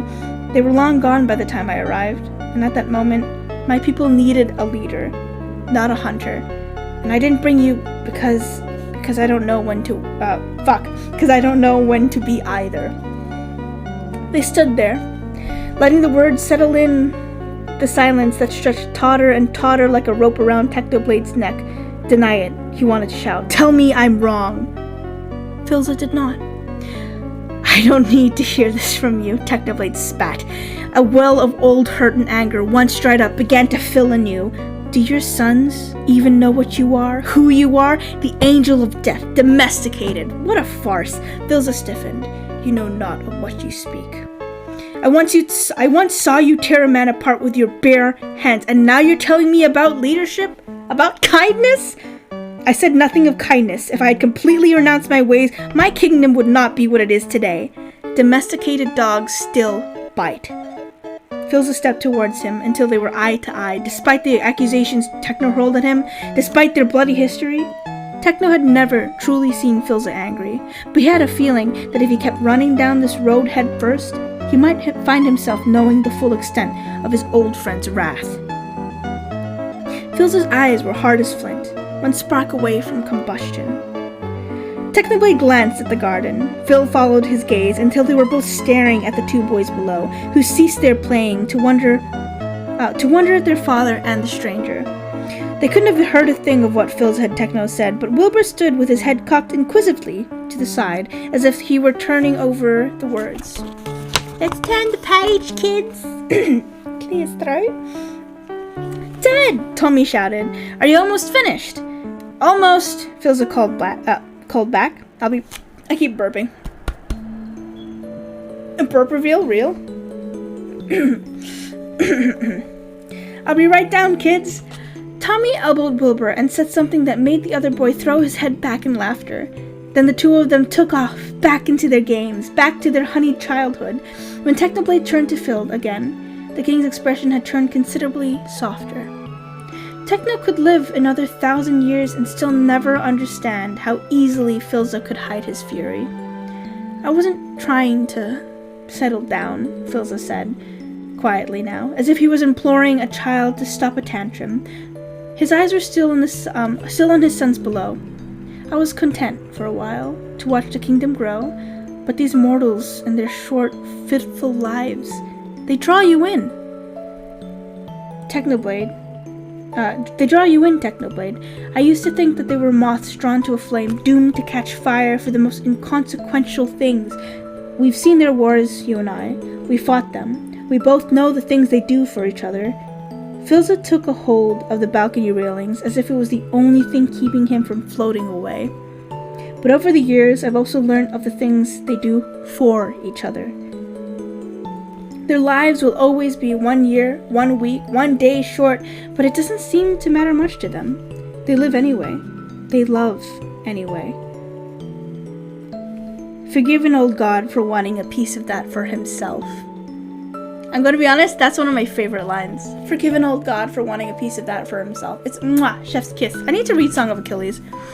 That was kind of out of nowhere, but I do. That's a good line right there. That's a good line right there. A late morning breeze passed through, carrying with it the scent of flowers and the shredded remains of Techno's anguish. The fury was still there, and the feeling of a betrayal. You can borrow my book. Shall I? Oh my gosh, IRL Halls SMP book club? Oh my goodness. Anyway, I don't want to get ahead of myself. I need to clear my throat. Breathe in. Actually, no, let's take a little break. Everyone breathe in.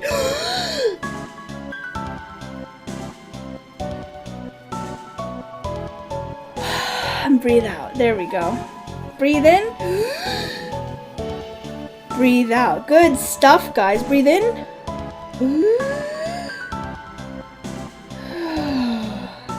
Good stuff. Anyway, back to business.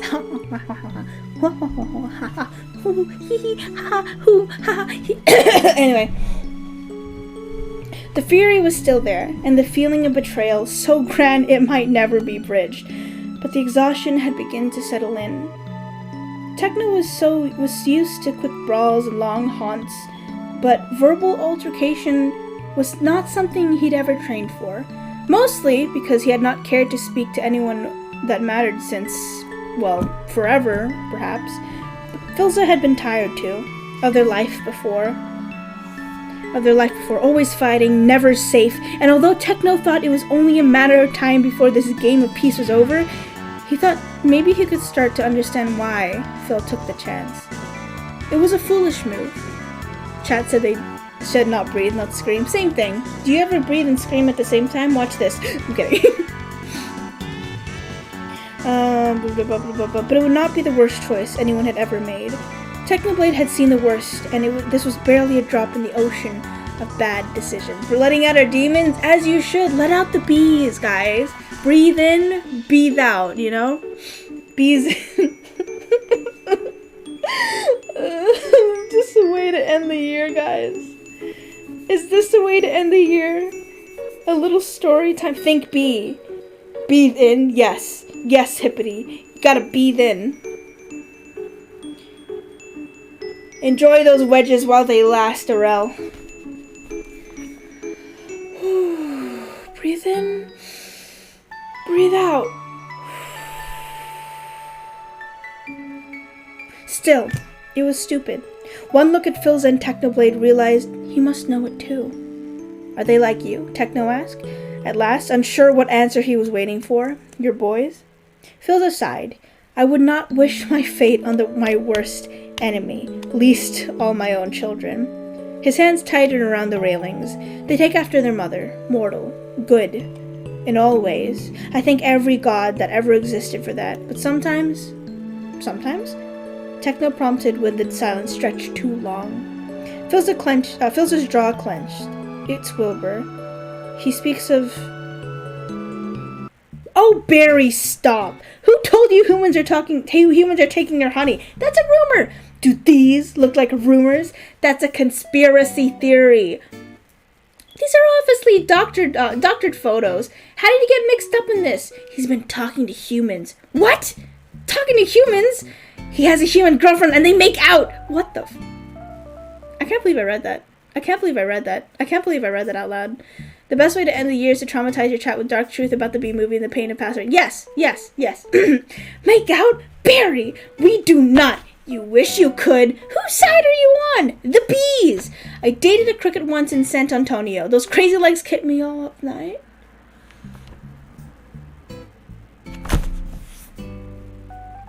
He dated a cricket? And the crazy legs kept him up all night? Hold on a second there. Let's reel back a bit. Let's take that in. You know, it's okay to take in the traumatic events. Traumatic events. All you gotta do is breathe in, breathe out. You gotta accept that they happen. How many Minecraft days have passed? How the heck is this a kid's movie? There's more. There's more. And it doesn't end there. It's Pfizer. Good night, Hippity. Good night, Hippity. Hippity hoppity. Beloved. I miss Hippity. I miss Hippity so much. Anyway, back into the cricket nonsense.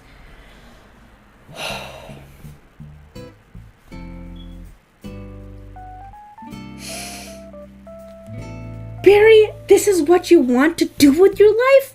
I want to... Wait, what was I up to? Okay. Sorry. I dated cricket once and... Oh no, I'm not reading that again. I'm not reading that one again. Hello, it's JJ. You've joined at the perfect and most terrible time to ever exist. Who's online? Who's on the server? Oh, it's only us. Everyone left. Am I starting to regret your life decisions? You should have asked me that today. Beginning of the day. In the morning. Okay? You should have asked that in the morning. How did they manage to hide it? It's because they're bees, not humans. That's why. Hold on. Let me move a little that way. There we go. So we get Halls SMP. I'm trying to see that I have Lamont. Exactly. Anyway.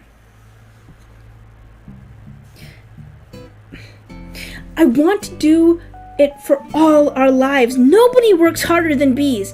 Dad, I remember you coming home so overworked, your hands were still stirring. You couldn't stop. I remember that. What right do they have to take our honey? We live on 2 cups a year. They put it in lip balm for no reason whatsoever. Even if that's true, what can one bee do? Sting them where it really hurts. In the face, the eye. That would hurt. No. Up the nose. That's a killer. There's only one place you can sting the humans. One place where it matters. Hive at 5. The hive's only full hour action. Oh, sorry. Hive at 5. The hive's only full hour action news source. No more bee beards. With Bob Bumble in the anchor desk. Weather with Storm Stinger. Sports with Buzz Larvae and Janet Chung. Good evening, I'm Bomb Bumble, and I'm Janet Chung. The Tri-Country Bee, Barry Benson, intends to sue the human race for stealing our honey, packaging it, profiting from it illegally. Am I reading too fast? Anything from the Bee movie except Bee together, the human and giant. Anyway. Tomorrow night on Be Larry King, we'll have 3 former queens here in our studio discussing their new book, Classy Ladies, out this week on Hexagon. Tonight, we are talking to Barry Benson. Did you ever think I'm a kid from the hive? I can't do this. Bees have never been afraid to change the world. What about Bee Columbus or Bee Gandhi? Bee Jesus? This is a thing that was in the book? I mean, the movie? Is this from the Bee movie? Wouldn't you like to know someone with multiple Z's? Yes.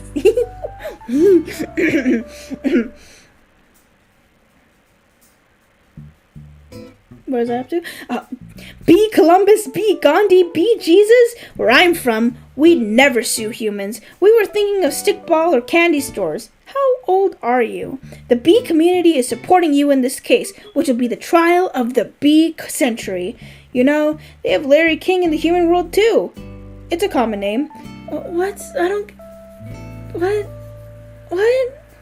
Anyway. He looks like you and has a show with suspenders and colored docs next week. Was this his time skip? Oh my gosh, you're right. If there's a bee Jesus, there's a bee Satan. There's a bee Satan. There's a bee Pope! You're so right, Sonny. There is a bee Pope. Oh my gosh. B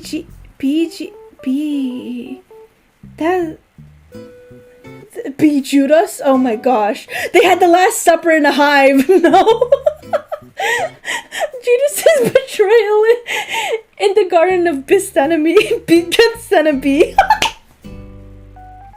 The garden. A bee Markiplier. Oh yeah, of course there is. I want to see a bee movie AU for the Dream SMP. I am not going to talk about which character is who. Sonny, no. Judas's betrayal.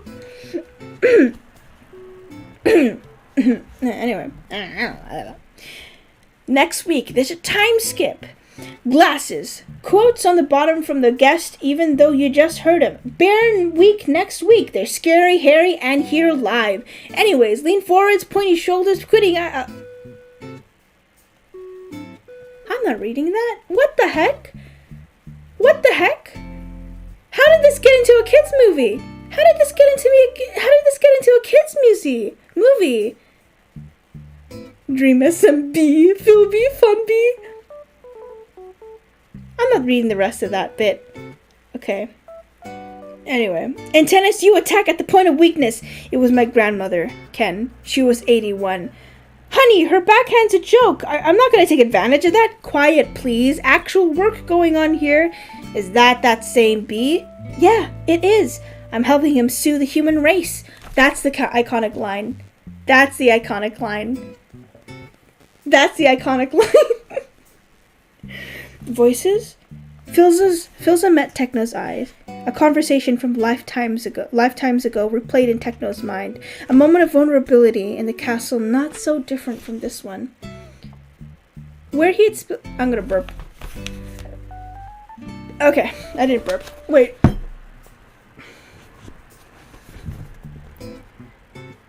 The entire movie is probably full of cuts and some parts of the script are either changed. No, this is the full script. This is from the movie. This is where the movie was. This is the movie. B-Dollar. Oh, that sounds so cute. I'm glad you shared the burping with me. Namunabi.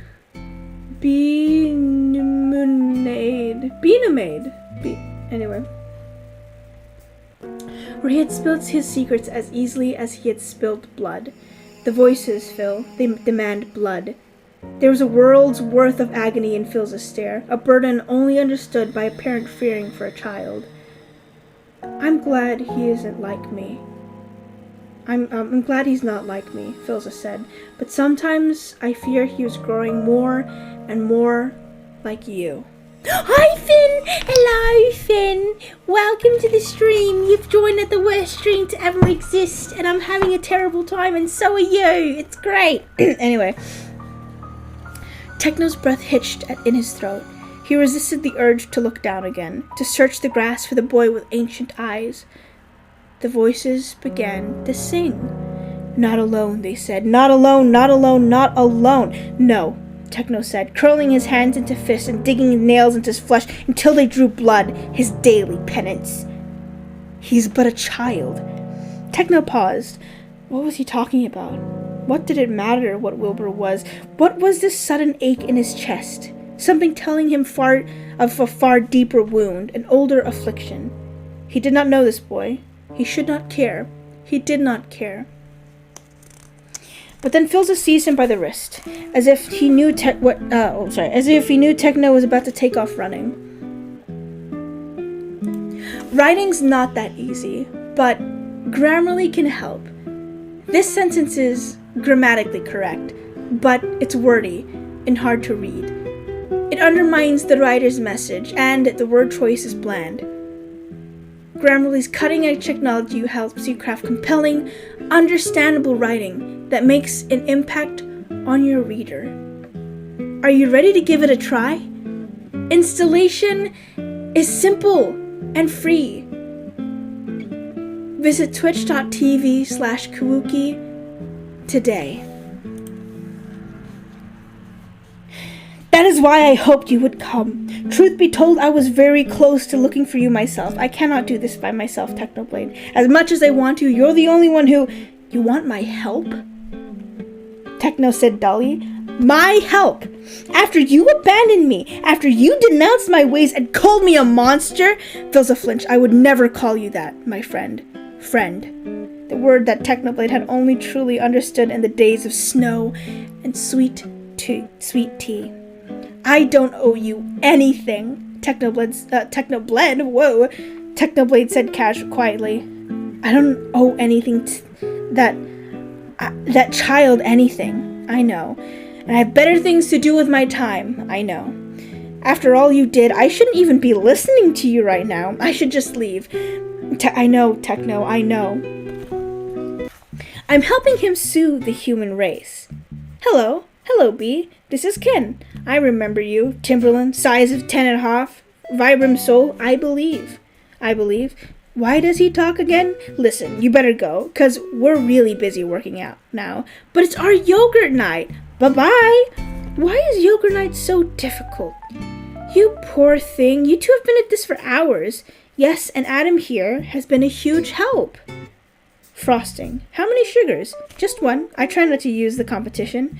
So, why are you helping me? Bees have good qualities, and it takes my mind off the shop. Instead of flowers, people are giving balloon bouquets now. Those are great if you're 3, and artificial flowers. Those just get me psychotic.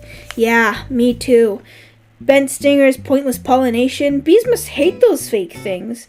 Nothing's worse than a daffodil that's had work done. Wait.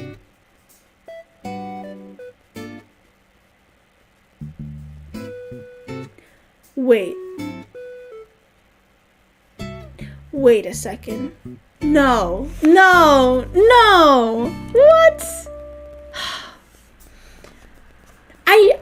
I know I prefaced this before streaming for myself that, it's a messed up movie, they got weird jokes. But reading through it's just different. Reading through it is as bee drugs. No, it's worse than that. Anyway, anyway. What the heck? Who greenlit this? Don't answer that. What did it say? Good question. I'm not repeating it. That's a great question right there. It said something. I called you a bee. I'm so sorry, Sunny. Sunny, are you enjoying the book club today? Are you enjoying the book club today? What are you reading? I am writing two exemplary works of scripture. I don't know whether you can call them great. Actually, no, you can call one of them great. We're reading two things. Where was I up to? Nothing's worse than the devil. I can't believe I just read that. I'm not going back on it too. Maybe this could help make up for a little bit. This lawsuit's a pretty big deal, I guess. You sure you want to go through with it? Am I sure? When I'm done with the humans, they won't be able to say, "Honey, I'm home," without paying a royalty.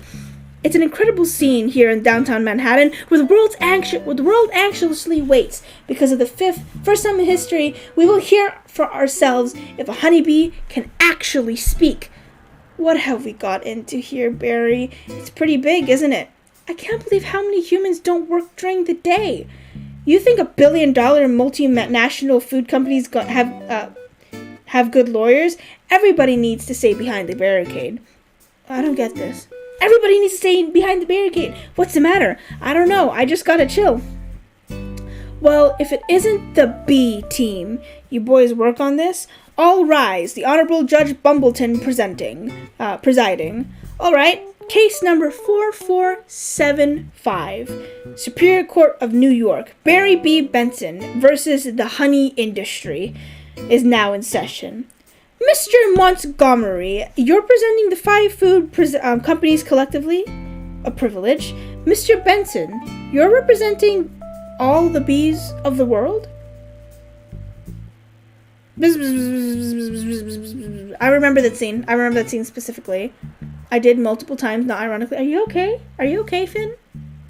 Are you alright? Are you okay? I just need to know. Are you alright? Anyway, I'm kidding. Yes, Your Honor. We're ready to proceed. Mr. Montgomery, your opening statement, please. Where's the next line? Your opening statement, please. Ladies and gentlemen of the jury, I'm curious. Bear with me. Are you aware we're making history? This is the first new murder trial of a brand new nation. Something about deliberation. In the defense, it's good background noise while drawing coup. Okay, sure. Okay. Anyway. Where's the line? Ladies and gentlemen of the jury, my grandmother was a simple woman. And then Philza did something Technoblade would never, in 100 or 1,000,000 years, have expected him to do. He kneeled. Philza, once emperor, presently king, angel of death, kneeled before Technoblade. Grasping pathetically at his cloak, his golden hair blowed. The voices were a chorus of disgust and disdain. Oh, how the mighty have fallen! And when Philza spoke again, his voice wavered. I'm truly sorry for leaving, but I am asking you, I am begging you, to do this for me, for my son, for the friendship that we once shared. Techno, please, please. I do not know how much time the gods will give us. What will you have me do? Technoblade demanded, his own voice fraying at the edges. What do you expect from me, Phil? Philza looked up at him, his face a study in agony. Stay. Stay and help as much as you can, and together maybe we can help you as well. The voices paused, just for a moment, just for a breath, as they all considered the weight of Philza's words and God's. That silence, however brief, however fleeting, was the sweetest thing Technoblade had ever heard. We can help you. What did that mean exactly? What would that entail? Technoblade didn't know, and didn't care. He'd come here in search of a kingdom of peace, and he'd found it. Forgive an old god for wanting a piece of that for himself, Thscus had said. And what was peace, if not silence? Was that not freedom at last? So as the voices began to chant anew, an immortal hunter offered an immortal king in his hand. The sun climbed higher towards the heart of the old sky as Technoblade pulled Thscus to his feet. Oh, thank you so much for the follow, Owly Not Found. Thank you. Thank you for the follow. Welcome to the stream. Hey, say hi, Sunny. Sunny, beloved. Whoa, my jaw? Oh, I just clenched my jaw and I heard it crack. Whoa. I don't think that's healthy. That was my jaw. That's my jaw cracking, not my teeth. Hello, Ellie. Oh, where's the music? Okay, it just paused. Huh, phew. Anyway. My jaw. My jaw's acting weird. I think Sunny's soul has left the building. Good. No, I mean... No! Merry belated Christmas. Hi, Mike and Killia! You've joined at the worst time ever! What do you mean I'm here? Oh, hi, Sunny. I have a wonderful stream and a happy New Year's. You too! Oh yeah, by the way, I hope everyone had a wonderful Christmas. I hope this is making it worse, by the way. I hope this is making it a lot worse. So as the voices began to... Also, Maiken, we're doing a little bit of a reading. I'm switching it up because I'm a snowman who needs to learn how to read properly. This is the book club. I'm with my partner of the book club, Sunny. Overbite with your mouth. Uh-oh. Thank you for the follow. Welcome to the stream. Okay, Finn. All right, then. Anyway, back to business. Book club. Yes! So as the voices began to chant anew, an immortal hunter offered an immortal king his hand. The sun climbed higher towards the heart of the sky as Technoblade pulled Thscus to his feet, and they were on equal ground once more. He had no idea what he was doing, but there was no true alternative. So, Technoblade met his old friend's gaze and said, "Alright, you and me, one more time." That's chapter 1! Wow! I just wanted to say hello before I go to bed. It's 5. Oh, good night, Maiken! Go get some good sleep. That was chapter 1. That was chapter 1. Should I rest my throat a little? Should I... Can't wait for book 2, chapter 2. Okay, I'm gonna rest my... I'm gonna rest my throat just a little bit. So... Talk about your day. How was it? Chapter 2. Like carolyn bells, the house of Augustus rings. You're gonna be drying that throat? That's why I got my tea next to me. Wilbur did not know what to make of the visitor. The traveler, whatever he was, Father had come down to the garden with him, and Wilbur could tell he was sad. He didn't know if the visitor had been the cause or something else, someone else. A formal introduction is in order, Father had told him and Tommy. This is Technoblade, an old friend. He'll be tutoring you for a while. Wilbur, he'll be toodling, so I can still hear while I work on these contraptions. Oh yeah, sure. Tutoring group. Wow, Sunny. Okay, yes, you go, Sunny. Bye, Izzy. Bye. Victor Phil? What's that supposed to mean?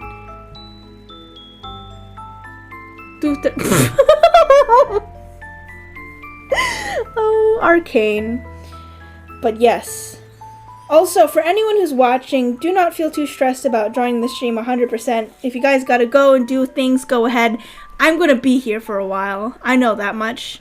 I'm gonna be here until I tire out. Why not? I spent my entire day out with a friend. Might as well ruin it by doing this. Did someone just text me? Let's continue.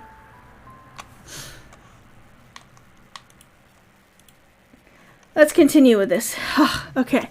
I'm gonna keep going. I don't care. I'm gonna keep going. I'm testing contraptions out if I crash this. Uh-oh.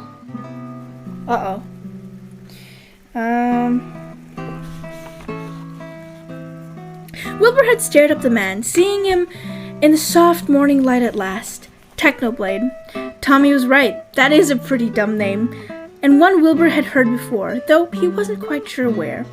He was tall and lean, and most likely a few years older than Wilbur.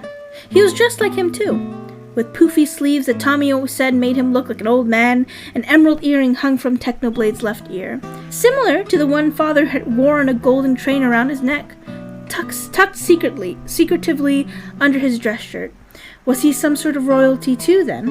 Some foreign prince or a distant cousin that Father never bothered to tell Wilbur about? Father kept many secrets.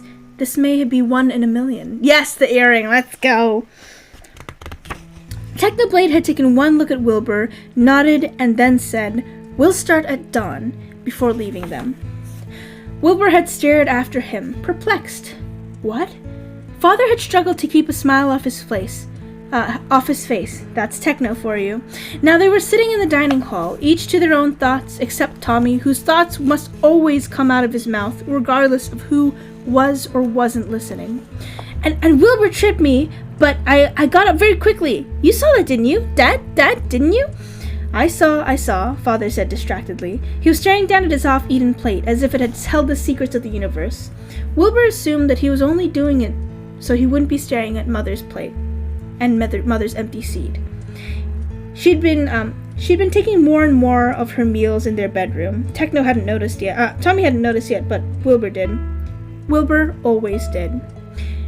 And this techno fellow, he's a bit of an odd one, isn't he? Will he be training me too? Will I have to wake up at dawn like Wilbur? Wilbur grimaced. Please don't remind me, Tommy. Tommy stuck his tongue out at him from across the table. It's not like you to have other plans. I'm sure you'll just be staying up reading again. He gestured dramatically to himself. I, for one, would love to be under the tutelage of Mr. Technoblade, stupid as his name may be. The two of them turned to their father, one with starry-eyed expectation, the other with morbid curiosity. Father sighed. Should I change my Twitch category to something else? Because I'm worried. I'm playing Minecraft, but I'm also not. You know what I mean? Should I? You know what? Let's switch it up a bit. I'm just going to go into the Twitch, I think I'm going to switch it up. I'm going to change it up. R.I.P. Cookie. So my throat is perfectly fine. I don't know what you're talking about. We'll turn this into... I don't know how Twitch works. That's all good. Just chatting. I'm going to change it to just chatting stream. Because I'm still literally just chatting. I'm literally going to be talking. Yeah, just chatting makes more sense. And is there a reading category? Let me check. Reading. No, I don't think there is. Unless there is there? Is there? Okay, I'll just go to just chatting. I don't know why it's taking so long to work. There we go. Alright, back to business. It is quickly changed. It is finished. Wah, wah, wah, wee, wah. Now, back to the calmness. Is there a reading category? I have no idea. Options. Zoom in on my face. Because this is important, okay? I almost just disconnected, but that's okay.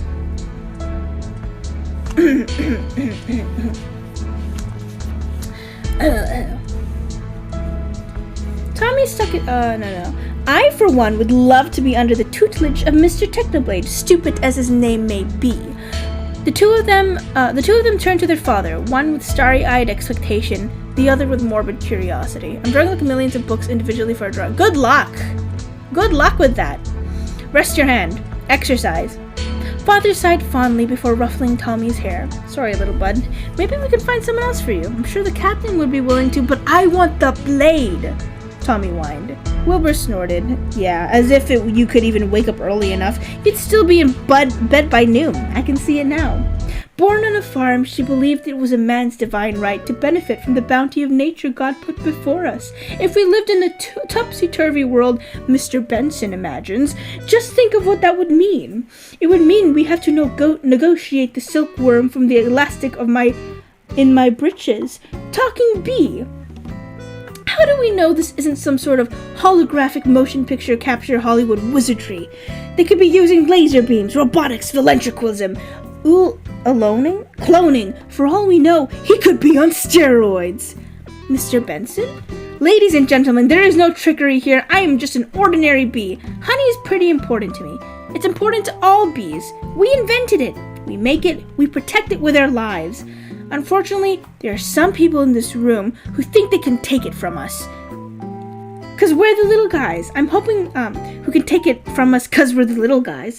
I'm hoping that after all this is over, you'll see, by taking our honey, you're not only taking everything we have, but everything we are.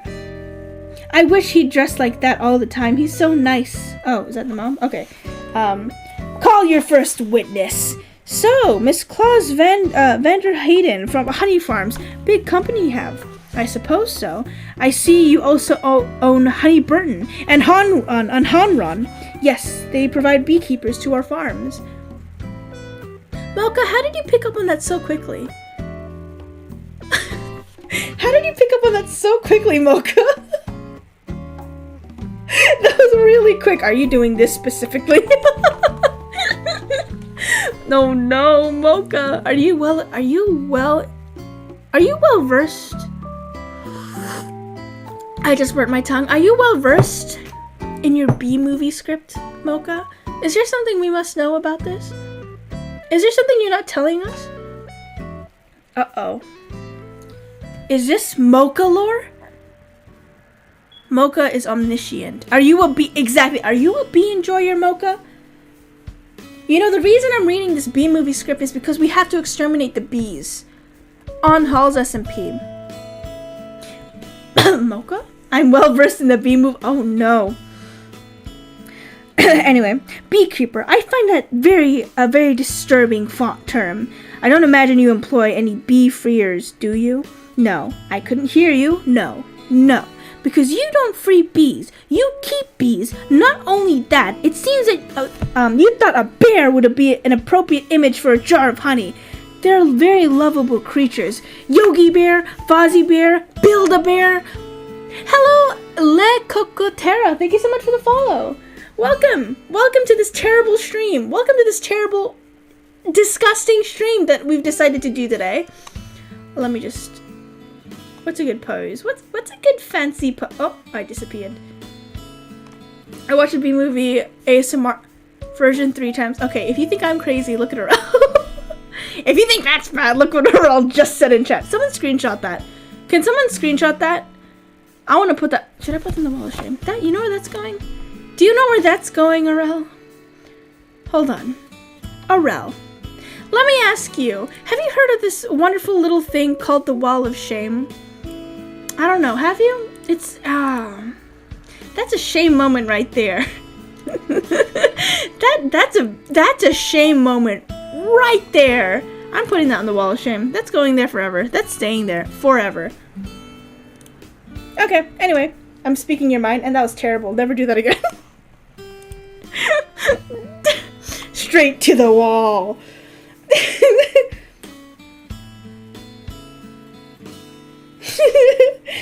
It's a good ASMR. Is it though? No. We are not telling Kyle what we're doing, and Kyle should be asleep. Anyway, let me look it up, it's amazing. I'm sure you'd think it's amazing, Arel. Oh, I'm sure you'd think the Shrek version's amazing too, Arel. Look at you. No, don't look it up. Don't look it up. Let Arel grovel in their own filth, okay? Anyway, moving on. You mean like this? Bears kill bees. How'd you like his head crashing through your living room, biting into your couch, spitting out your throw pillows? Okay, that's enough. Take him away. Okay, so Mr. Sting, thank you for being here. Your name intrigues me. Where have I heard it before? I was in a band called The Police. But you've never been a police officer, have you? No, I haven't. No, you haven't. So here we have yet another example of bee culture casually being stolen by a human being.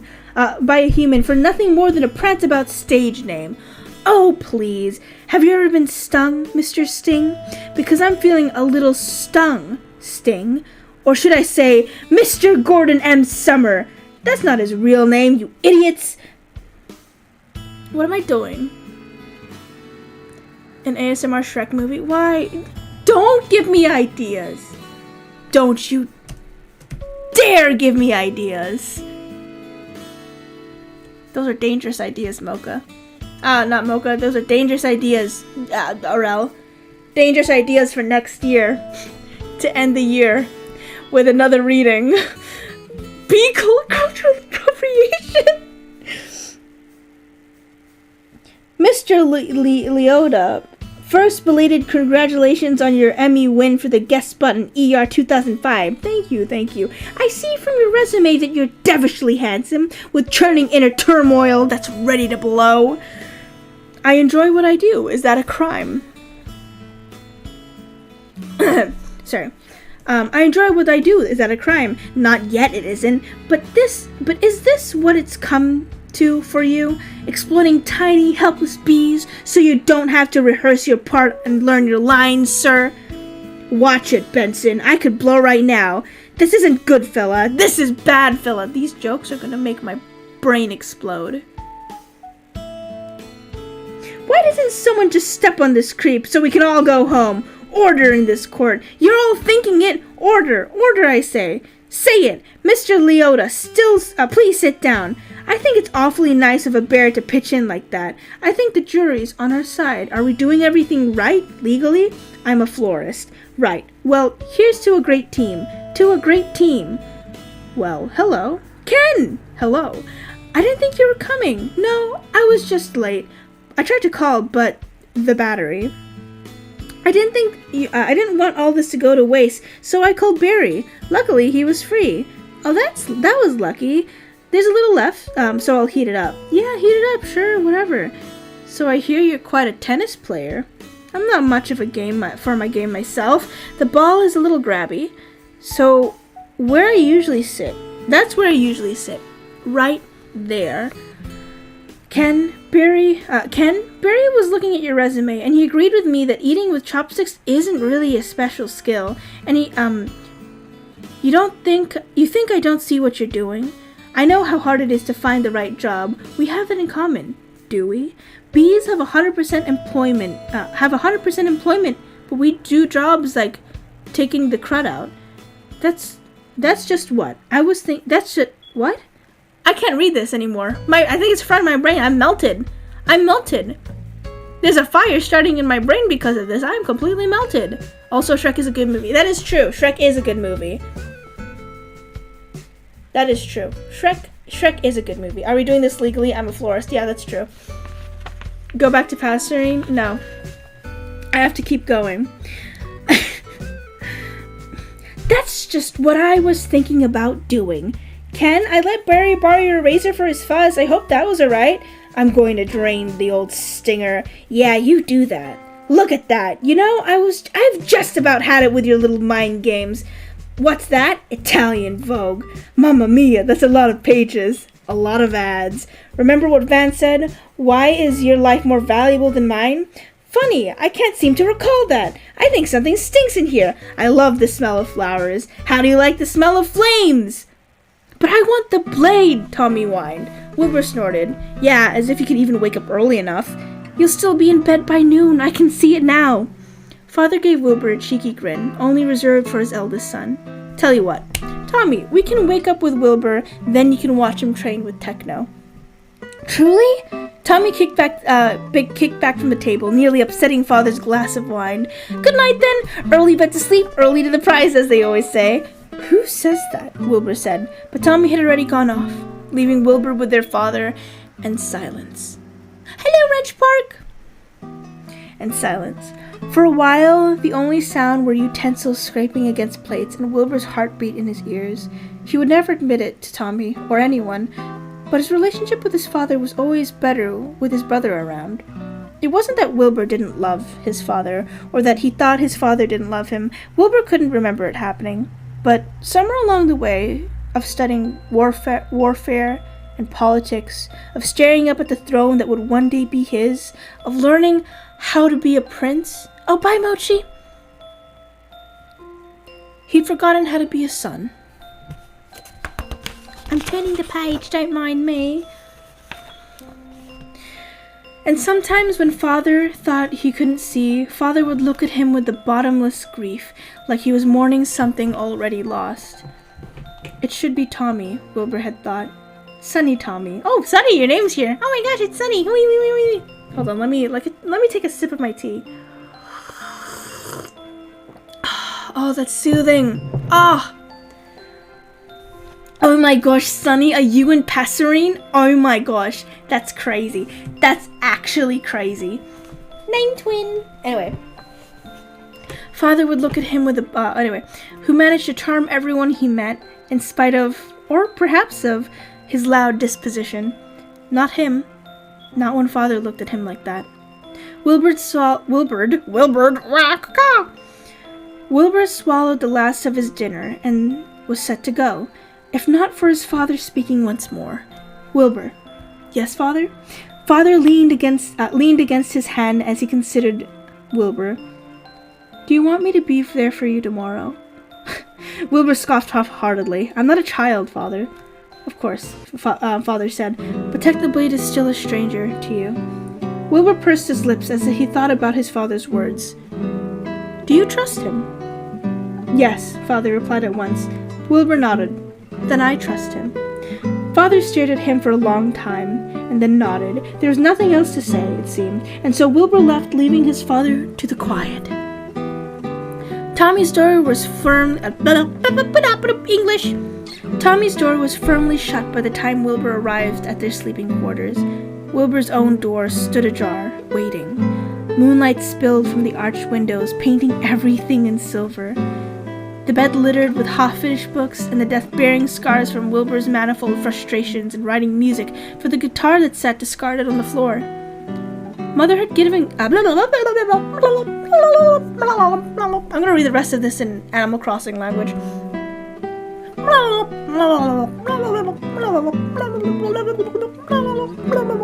Anyway. Mother had given him that guitar for his 10th birthday. So true, Sonny. He used to play with lullabies or spooky songs when he was in the mood for an older brother mischief for Tommy, before Tommy decided he was a big man and moved out to the bedroom across the hall.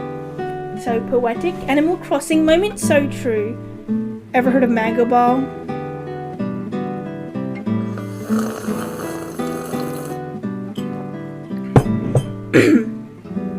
Anyway, yes, I indeed have. Walk. His body felt heavy with thoughts. Technoblade, the boy who looked not much older than him, now tasked. Aurel, do you want me to read it? Do you want me to read it? I can't. No. Now tasked at tutoring him. At what? Father had not been forthcoming with that, amongst other things. Anyway. With a sigh, Wilbur grabbed the guitar from the floor and dragged it with him to the window. As he plucked idly at the strings, he gazed out at the horizon beyond the glass. The sprawling lawns of the castle ending at the forbidding gates. And after that, his kingdom, his birthright. He played a single discordant note. Nothing had come easily to him recently. Music, literature, conversation, everything, all at once, had become taxing. Even laughing with his brother felt like a chore. Also, Chicken7028, thank you so much for the follow. Welcome to the stream. Welcome to this terrible, absolutely awful, disgusting stream. But yes, I'm glad that you're here. Welcome, welcome. Join us in the fray as we suffer. Wilbur's fingers stilled on what was undoubtedly going to be another bad note. Something was moving.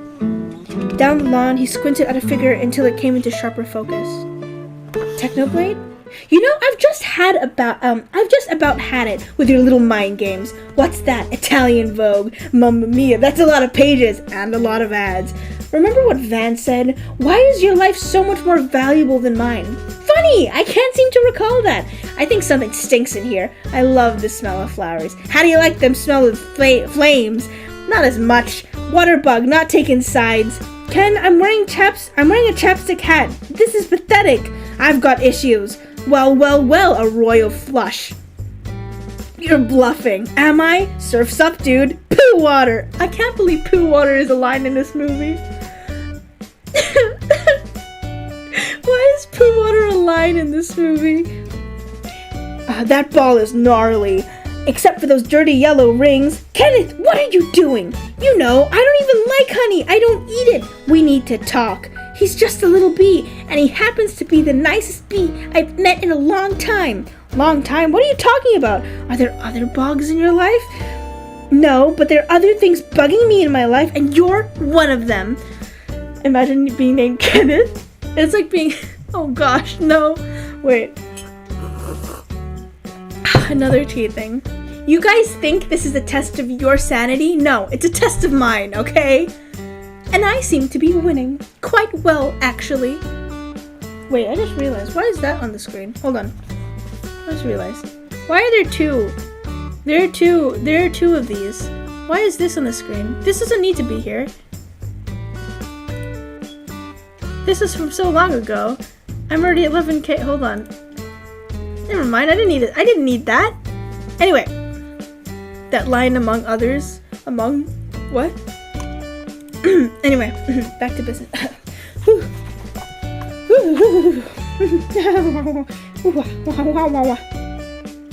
And he happens to be the nicest bee I've met in a long time. Long time? What are you talking about? Are there other bugs in your life? No, but there are other things bugging me in my life, and you're one of them. Fine. Talking bees. No yogurt night. My nerves are fried from riding on this emotional roller coaster. Goodbye, Ken. And for your information, I prefer sugar-free artificial sweeteners made by man. I'm sorry about all that. I know, it's got an aftertaste. I like it. I always felt there was some sort of barrier between Ken and me. I couldn't overcome it. Oh well. Are you okay after the trial? I believe Mr. Montgomery is about out of ideas. We would like to call Mr. Barry Benson to the Mr. Barry Benson B to the stand. Good idea. You can really see why he's considered one of the best lawyers. Yeah, Layton, you gotta weave some magic with this jury or it's gonna be all over. Don't worry. The only thing I have to do to turn this jury around is to remind them of what they don't like about bees. You got tweezers? Are you allergic? Only to losing, son. Only to losing. Mr. Benson B, I'll ask you what I think we'd like to know. What exactly is your relationship with that woman? Whoa.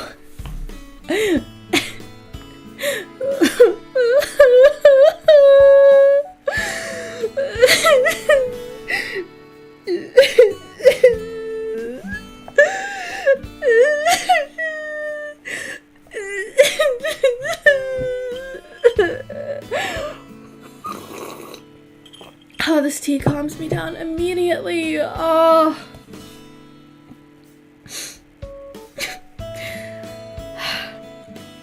Mr. Benson B, I'll ask you what I think we'd like to all know. What exactly is your relationship with that woman? We're friends. Good friends? Yes. How good? Do you live together? Wait a minute.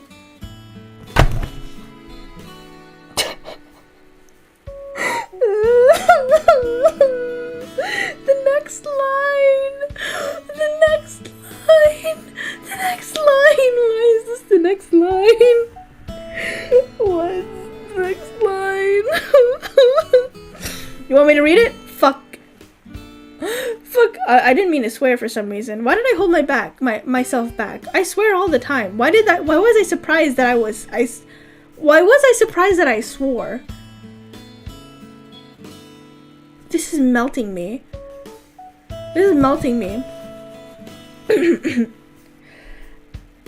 Anyway. We're friends. Good friends, yes. How good? Do you live together? Wait a minute.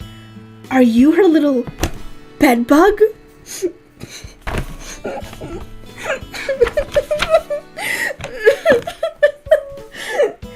Can I be your little bed bug? We're gonna use that from now on. That is now my flirt. That's my flirt. That is my new flirt line. Can I be a little bed bug?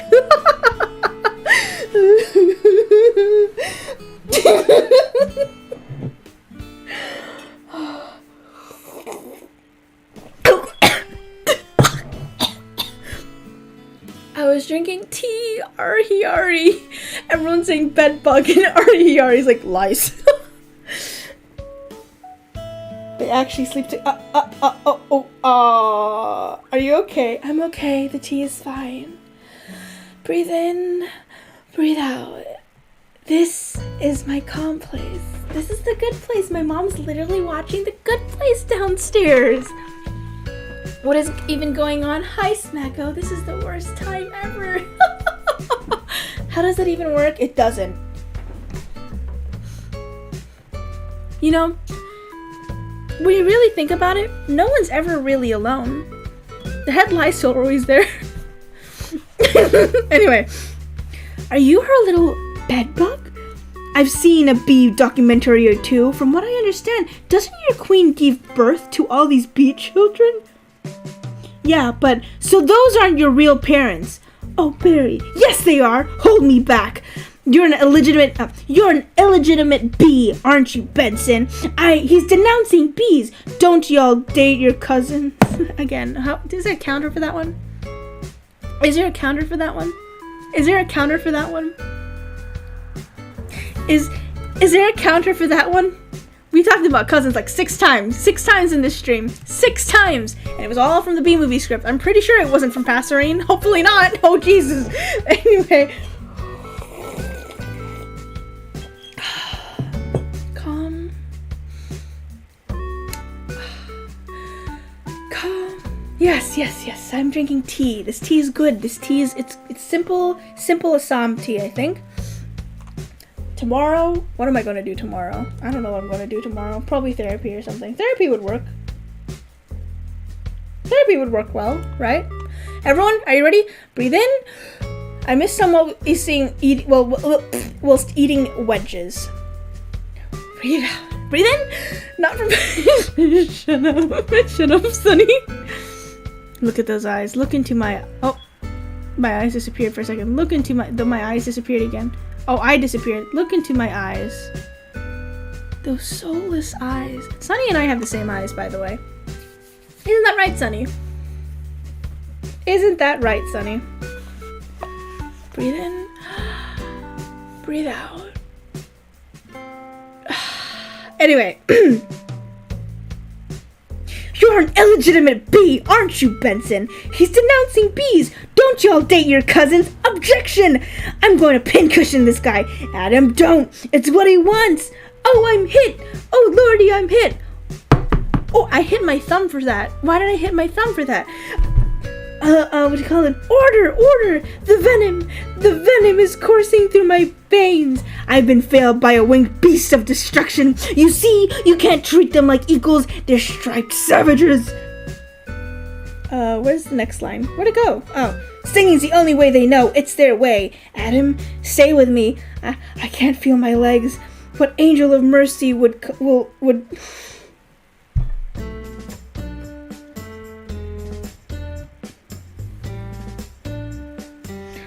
I like to think that I do this to myself because I think I will grow as a person, but I feel like my brain cells are retracting back into their youthful stages of what I was when I was a child.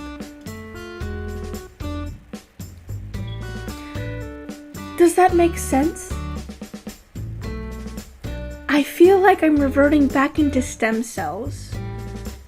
With this music too, I feel like I will start floating. And suddenly, I just turn into a child again.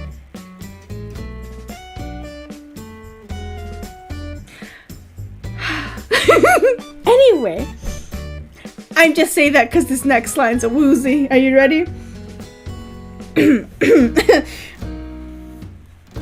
Oh, okay.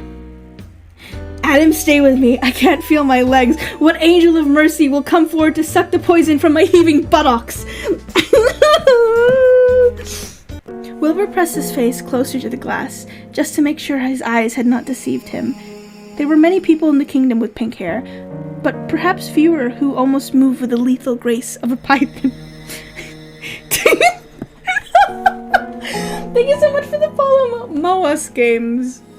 Moas Games.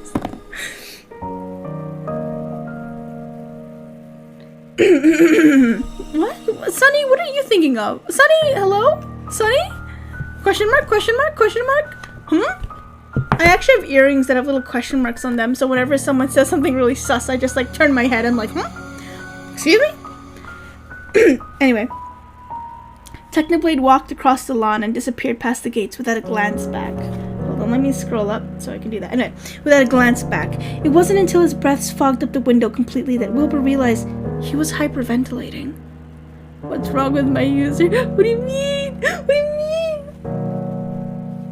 No, I mean, why would you join the moment you realized I was reading the B script? But yes, welcome to the stream. You're always welcome here. Welcome, welcome. I didn't mean to laugh at it. I just laughed at the fact that my next lines were heaving buttocks. He pulled away from the glass and stumbled over his guitar on the way to his bed. He pulled the covers over himself, as if the darkness would dampen his thoughts. Where is he going? Followed by what? We're going. Wait. Where'd my music go? Why'd it pause? Never mind. It's back to business. Don't look at me. I will look at you, Sonny. I will look at you. I'm looking at you with my eyes. I can fall asleep to this. Good luck. This has to be your year wrapped up. It does. Yeah, it does. Will he come back? Will he come back? Will he? You're late. Wilbur blinked in the dim sunlight, barely breaking through the horizon. What? He blinked some more until he finally recognized his surroundings. The smooth marble floor, the four columns sculpted like gods bearing by a close to 9 months. Ooh. Like gods bearing up the flat roof, ivy following over the roof's edge like a waterfall, curtaining them off from the rest of the garden. This was the training pavilion, Father's personal training area, where he attempted to teach Wilbur fencing before it became clear that weaponry was not Wilbur's forte. All right, son, Father had said, carefully tending to the cut on Wilbur's leg from his own rapier. Kings don't really need to know how to fight. That's what armies are for. Father had sounded angry as he said this, but Wilbur somehow knew it wasn't because of him. But you know how, Wilbur had pouted, dutifully holding back tears as Father applied stinging herbs to his wound. Well, said Father, that's different. Different how? Just different. Father, Oh, by the way, are you guys ready for the because you know how there's a screen adaptation, like in Minecraft animated? Like a Minecraft animated screen adaptation? Do you guys remember that? Hold on, let me sip.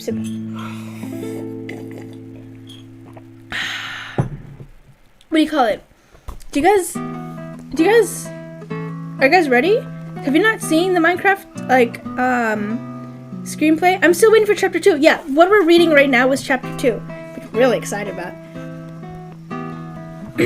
Anyway, clear throat. Is part 2 ready? I don't know if it's ready. Wait, is it already out? I don't think it's out ready, but I've already seen like little trailer bits from it, so that's what I'm excited for.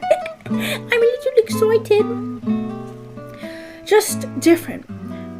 Father finished tying the bandages around Wilbur's leg and smiled at him. I'll tell you when you're older. He never had.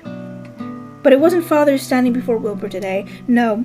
Well, Technoblade said, gesturing to the heavy chest in the corner. We're burning daylight here. Little Prince, hurry up. Wilbur blinked again. Sorry, but how did I... Technoblade stared at him quietly as they both waited for Wilbur to finish his sentence. His eyes are red, Wilbur noted distantly. Even as he struggled to remember anything else, he could not recall falling asleep, or waking up, or walking down to meet his new tutor for the rest of the lesson. Well, Techno prodded. Wilbur shook his head. Nothing.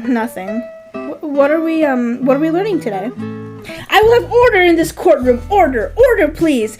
The case of the honeybees versus the human race took a pointed turn against the bees yesterday when one of their legal teams stung Leighton T. Montgomery.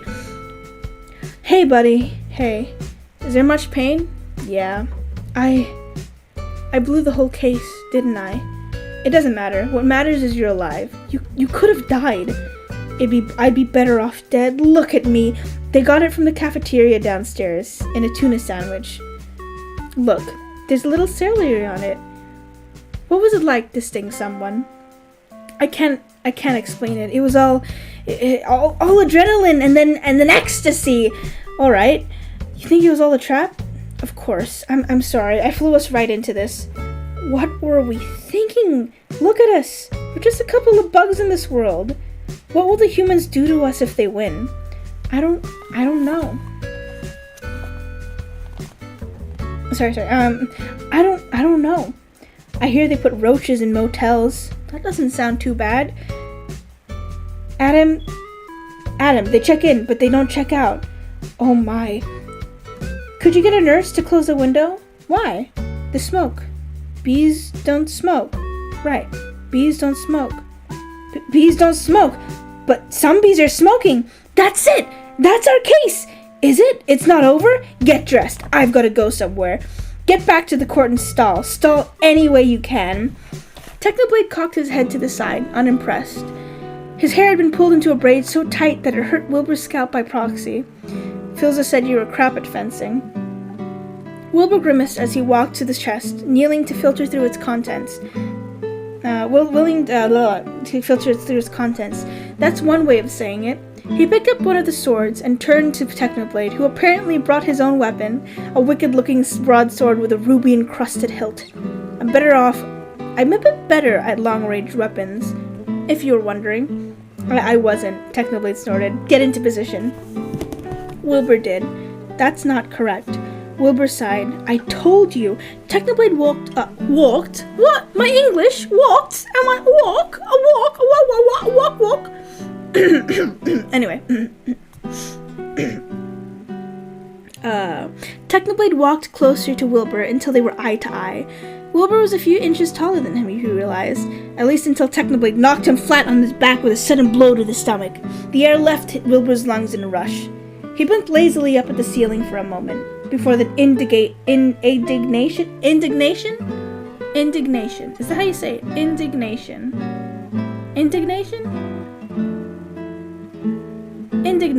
Anyway, before the indignation hit, he leaned himself against his elbows and glared at his tutor, who was looking more and more unimpressed. You could have withstood that if you were in the correct position. You could have warned me, Wilbur spat, clambering to his feet. Oh, is this how the fight goes, your highness? Technoblade mocked. All right, then, if it pleases you, your princeliness, shall be striking your shoulder with the flat of my blade next. What? I want to do sound effects. Chew! Quicker than a breath, Technoblade did just that. Wilbur landed on his side, his own weapon flying out of his hands. Quicker than, what was it? Okay, Technoblade laughed with no real warmth. I even warned you that time, and I still knocked you over. Cods, you're pathetic.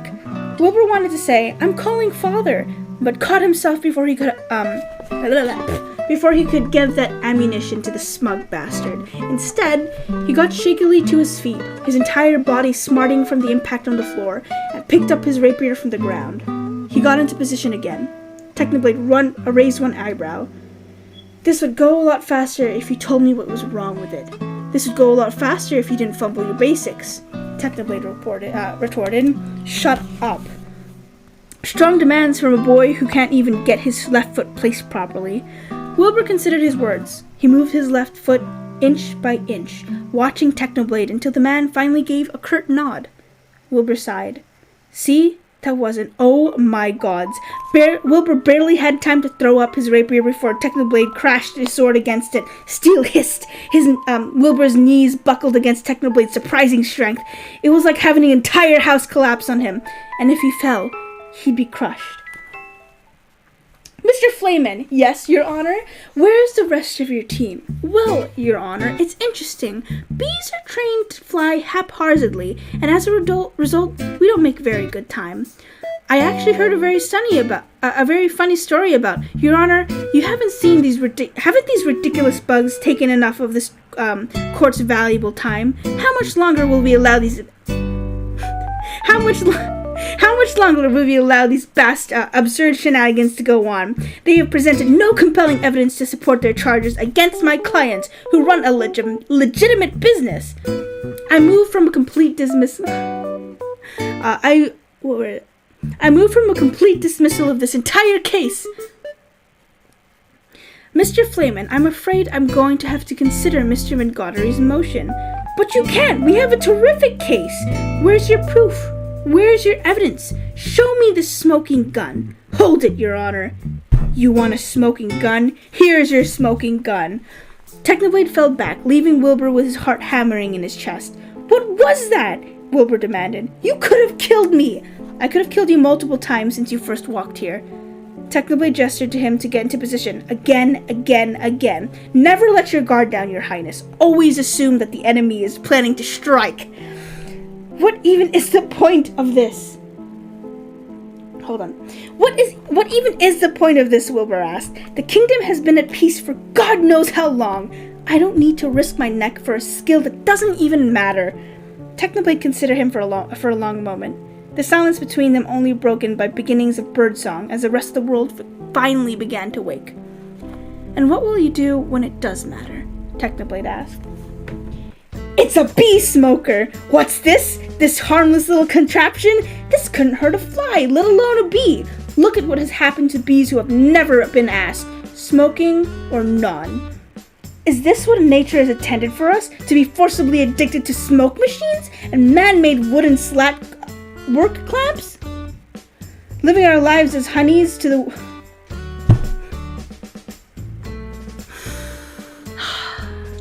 This script is testing me. It's not Passerine, it's the script that is testing me.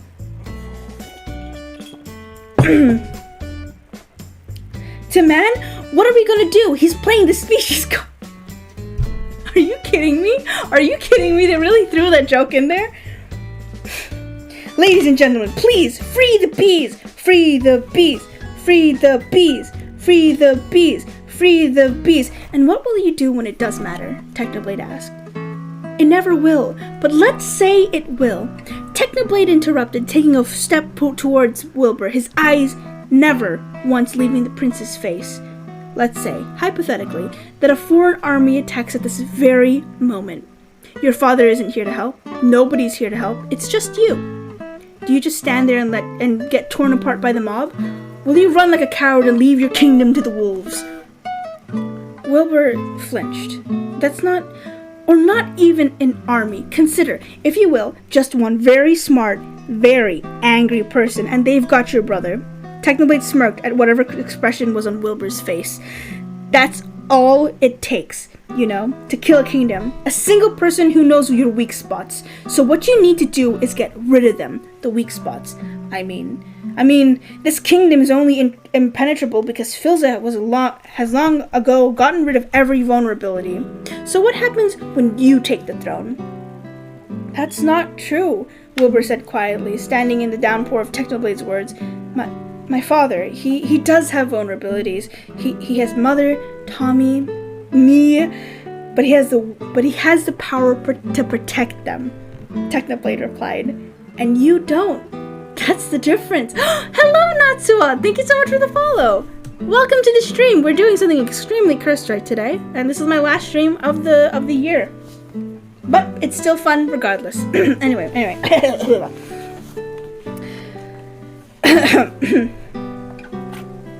Don't tell them that. I'm invested in the bees and Passerine. What did you do? What are you talking about, guys? Have you guys been brainwashed? Have you guys been bee-washed? No, it's not kind of funny. You guys shake that honey and pollen off of your brains. And you don't. That's the difference. The sun had climbed higher into the sky, painting everything in gold. Through through the gaps of the ivy. The warm light shone on Wilbur's skin, warming him from the inside out. He imagined the light seeping into his skin. Seeping into his bones, into the cracks of his soul, until he could be finally be made whole again. A boy of sunlight, like Tommy. He wanted the sun to burn away the tiredness, the sadness, the thoughts. He wanted the sun to burn Technoblade too, with his harsh words made harsher by their truth. I don't care if there's a well-written emotional turmoil about found family of gods and mortals, if I know that there's an important beat court case going on. Oh no, you guys have been brainwashed. Wilbur took a shaky breath, letting the fresh air in and trapping it in his lungs for as long as he could. Then he let it out. And that's what we should do right now. We should breathe in, breathe out. Ready?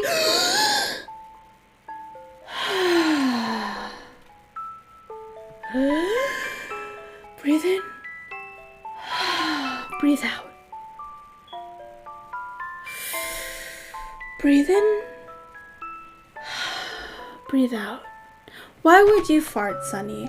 We are trying to breathe in fresh air, not toxicated air from your stomach. Excuse me. Disgusting. Earl's the only one who lost all their brains out. That is true. They do unironically listen to the ASMR B movie script.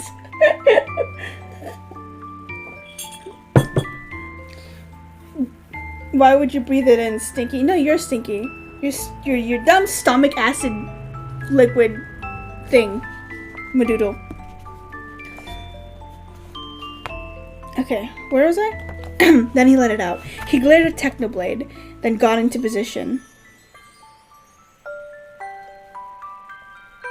Okay. Wilbur took a shaky breath, letting he glared at Technoblade and then got into position. Fine. Do your worst. Wilby, you look like trash, Tommy said brightly over a plate of eggs. Tommy, Father scalded. No. Technoblade mumbled through a mouthful of meat. The boy's right, Phil. Wilby does look like trash. The court finds in favor of the bees. Vanessa, we won! I knew you could do it. High five! Sorry, I'm okay. You know what this means? All the honey will finally belong to bees. Now we won't have to work so hard all the time. This is an unholy preservation of the balance of nature, Benson. You'll regret this. Barry, how much honey is out there? All right, one at a time. Barry, who are you wearing? My sweater is Ralph Lauren, and I have no pants. What? What if Montgomery's right? What do you mean? We've been living in the bee way a long time, 27 million years. Congratulations on your victory. What will you demand as settlement? First, we'll demand a complete shutdown of all bee work camps. Then we want back the honey that was ours to begin with. Every last drop. We demand an end to the glorification of bear as anything more than a filthy, smelly, bad breath stink machine. That's so mean to bears. What did the bears ever do? I mean, the bears only existed. That's so sad. Anyway. We're all aware of what they do in the woods. I just burped again. We're all aware of what they do in the woods. Wilbur groaned at their remarks, and then groaned some more when the movement made his ribs feel like they were cracking apart. Oh, also, Candy Kid, thank you so much for the follow. Welcome to the worst stream of your life. Let me take a sip of my tea.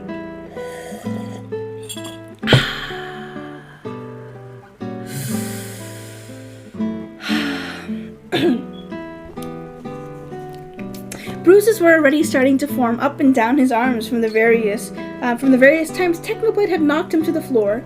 He couldn't even reach for his utensils without pain lacing up his side, and so his breakfast remained tantalizingly out of reach right in front of him. Tommy's initial annoyance at sleeping in was missing the blade in action was only matched by his absolute delight at seeing his older brother so battered, and then exceeded by his excitement when Father invited Technoblade for breakfast to recount how terribly Wilbur had performed. It was to track his progress, or some sort of excuse like that, though Wilbur guessed Father had just wanted to stop just wanted to stop Technoblade from disappearing wherever he goes off to, like last night. Did he cry? Tommy demanded, practically vibrating off his chair. Technoblade, seated next to him, cut another piece of meat and chewed ponderously on it before answering. Almost. Wicked, Tommy breathed. Father glanced at Wilbur worriedly, taking in his bruises. Techno, maybe next time you can go a bit easy. No, Wilbur said hurriedly, wincing when his sore limbs protested. No, I told him not to hold back. Father raised an eyebrow. I doubt that. What? Sonny? Question mark, question mark, question mark?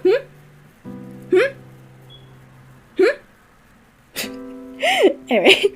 No, really, I need this, Father, Wilbur insisted. His legs felt like lead, and some of his bones were definitely misplaced, but by the end of their 5-hour session, he'd learned where to strike to kill, and where to strike to incapacitate, how to block attacks as much as deal them, and how to fight off stronger opponents. Which, for you, would be all of them, Technoblade had said as he righted Wilbur's grip on his rapier. Let the boy bruise a little, Phil, Technoblade said, now downing a glass of wine. It's good practice. Good distraction, too. Distraction? Wilbur looked to his father, but he was busy trying to force a bowl of vegetables on Tommy. When he looked again, Wilbur found himself meeting his eyes with Technoblade. The older boy was considering him at length. Wilbur had caught the sight of that expression multiple times in the past 5 hours, like Technoblade was inspecting him. Less with the scrutiny of a teacher, and more with an intense focus of a surgeon trying to not make the wrong cut.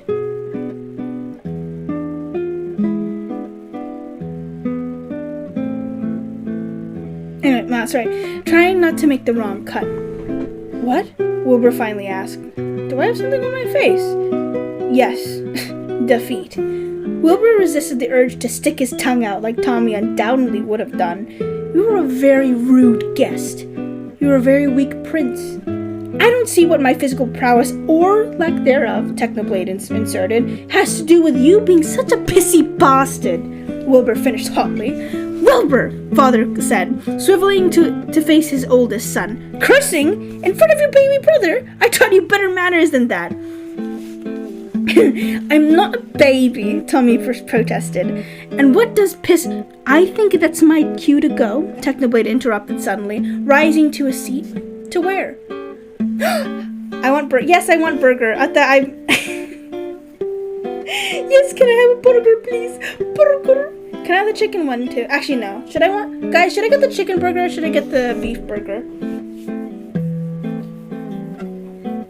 Burger? I'll get the beef burger? Oh, the intense music. Oh, yes, the intense music. T-Demon, thank you so much for the follow. Beef or chicken? Can I get beef? Beef? Tommy cursing more like Wilbur, like cheer. Oh, everyone's saying chicken. Oh, everyone's saying chicken. It's from Hungry Jack's. Probably. I'll get the chicken burger. But I did have karaage curry chicken today. So probably beef.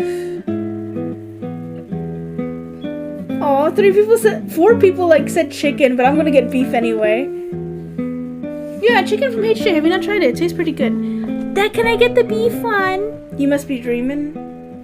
I'm not dream. I'm Cookie. Beef it is. Thank you, Ta.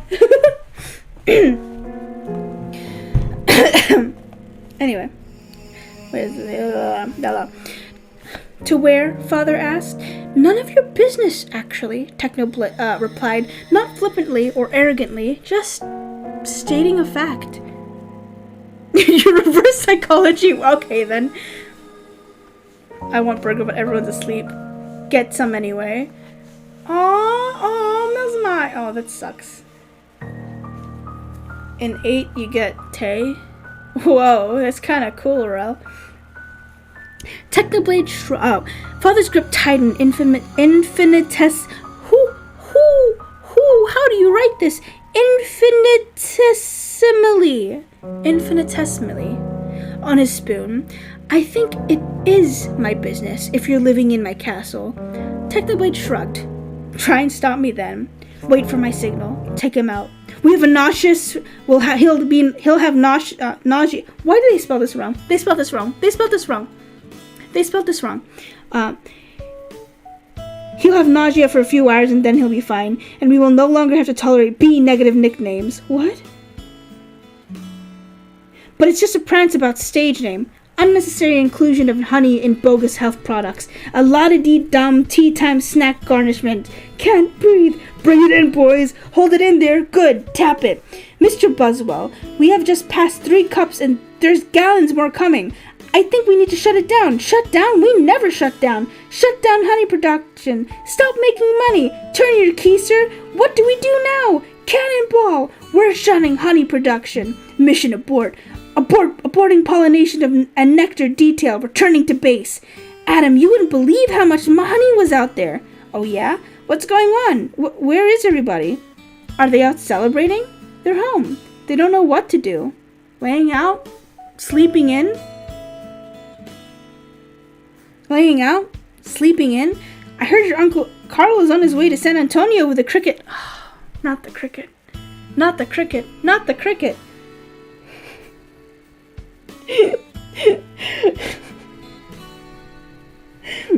At least we got our honey back. Sometimes I think, what if humans liked our honey? What if humans liked our honey? Who wouldn't? It's the greatest thing in the world. I was excited to be a part of making it. This was my new desk. This was my new job. I wanted to do it really well, and now I can't. Hi, Milsey! Hello, Milsey, beloved. How are you? I'm reading the B-movie script in tandem with Passerine.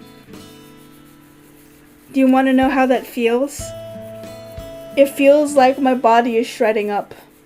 I'm being pulled apart at the seams, by the nerve, little by little. Milsey, beloved. Mwah. Yes, in tandem, and I won't tell anyone when it's changing. You'll know, you'll understand. And now, I can't. I don't understand why they're not happy. I thought their lives would be better. They're doing nothing. It's amazing. Honey really changes people. You don't have any idea what's going on, do you? What did you want to show me? This. What happened here? This is not the half of it. Oh no, oh my. They're all wilting. Doesn't look very good, does it? No. And whose fault do you think that is? You know, I'm gonna guess bees. Bees? Specifically me. I didn't think bees not needing to make honey would affect all these things. It's not just the flowers, fruits, vegetables, they all need bees. They stared each other down. The king and his visitor, red eyes on blue. A moment passed, then another. Father did not move.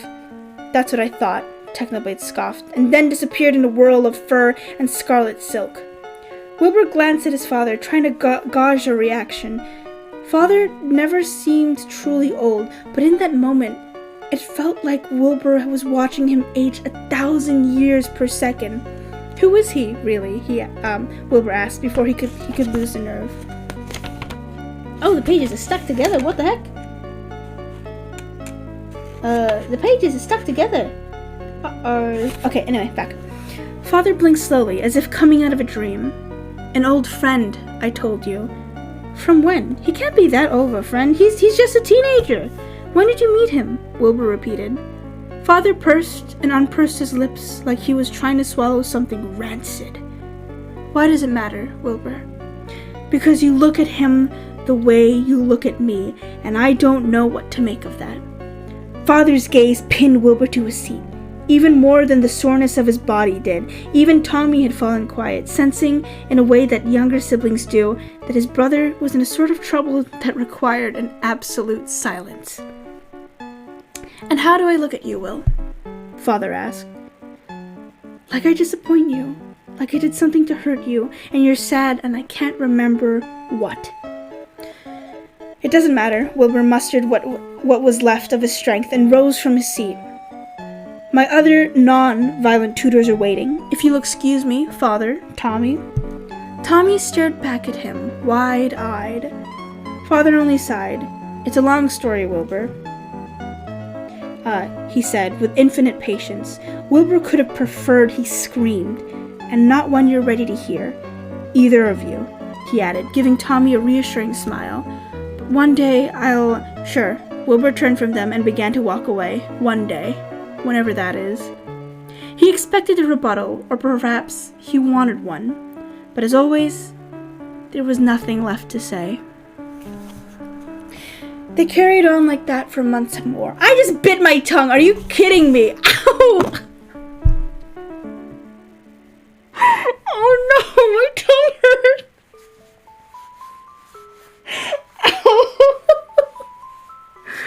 Ow. Ow. Did it taste good? Wouldn't you like to know, Sonny? I'm kidding. No, I'm kidding. It's kind of funny. It's kind of. 07 to our streamer. I bit my tongue. I didn't die. Sonny.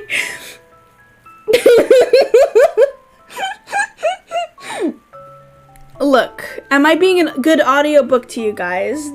Is my snowman existent learning?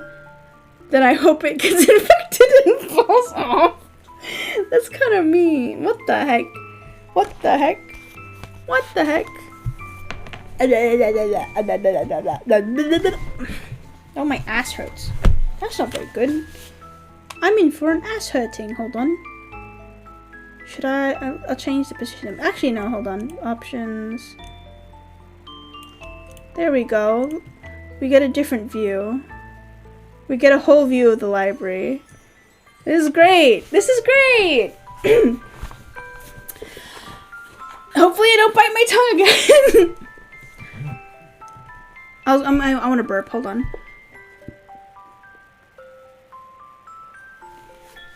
Anyway, okay. I'm done not burping.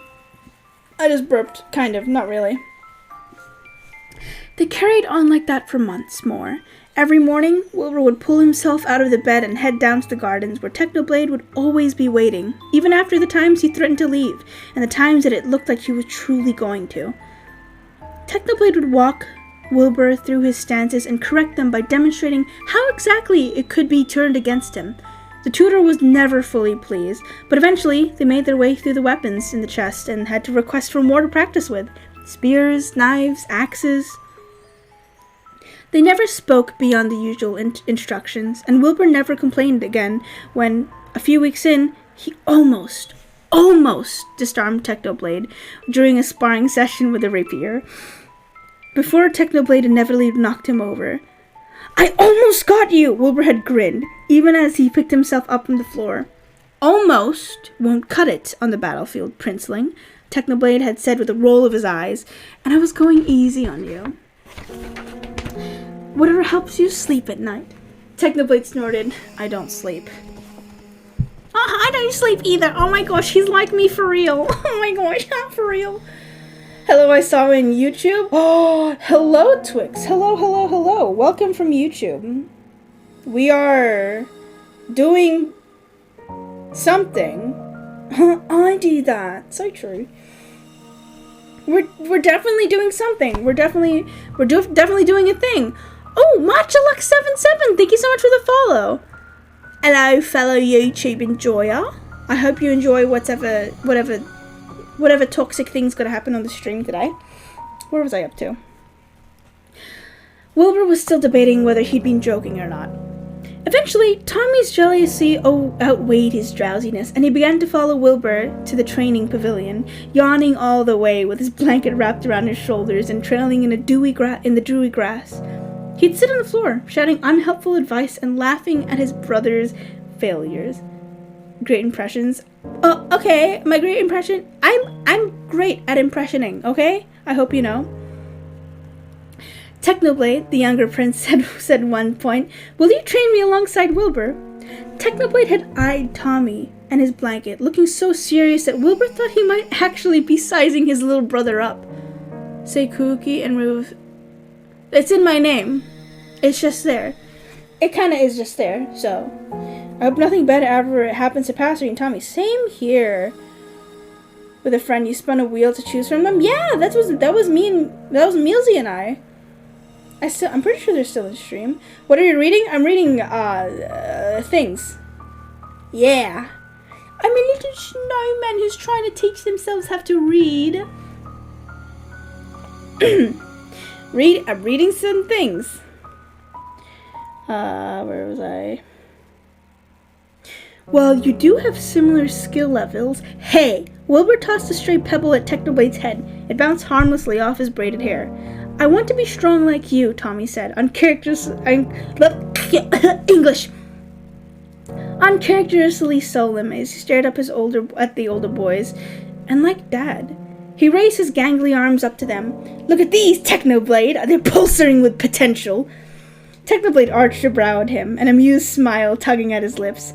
Little Prince, you are years away yet from needing to learn anything. Your brother's training, so you don't have to. Understood? Tommy pouted, but nodded. Wilbur stared at him, feeling as if he witnessed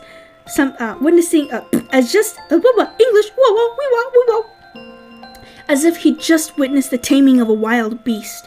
He glanced at Technoblade, who'd walked over to one of the corner of the pavilion's stretch.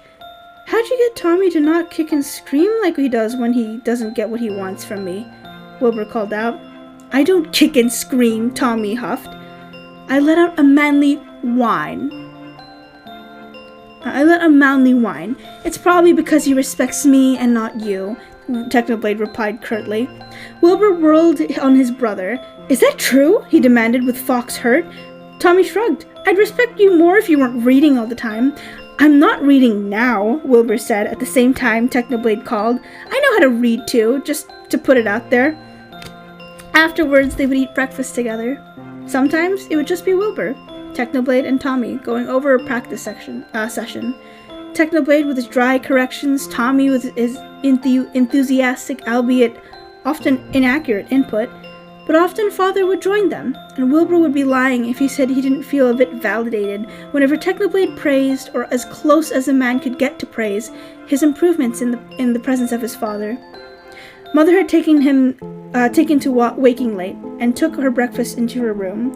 They visited her there, Wilbur, Tommy, but often she'd be too tired to speak at all. Tommy tried to introduce Technoblade to her once, but she was already asleep by the time they arrived at her bedchambers. Probably for the best, Technoblade had said. I've been told I don't make the first great impression with mothers, mostly because I met them after I slaughtered their children. Please reserve the morbid jokes for after Tommy's gone to bed, Technoblade, Wilbur said. What does slaughtered mean? Tommy asked. I tickled them, Technoblade said. Oh, to death. Oh. Wilbur had hit Technoblade on the shoulder, but he was laughing too. 3 months in, Technoblade finally relented on letting Wilbur practice long-range weapons, which turned out to not be his forte after all. The session had to stop English. The session had to stop after Wilbur almost took Tommy's eyes out with an arrow. Tommy was inconsolable. Please don't tell her father, Wilbur begged as he kneeled in front of his wailing brother, wiping Tommy's cheeks as fast as the tears came. It was an accident, Tommy.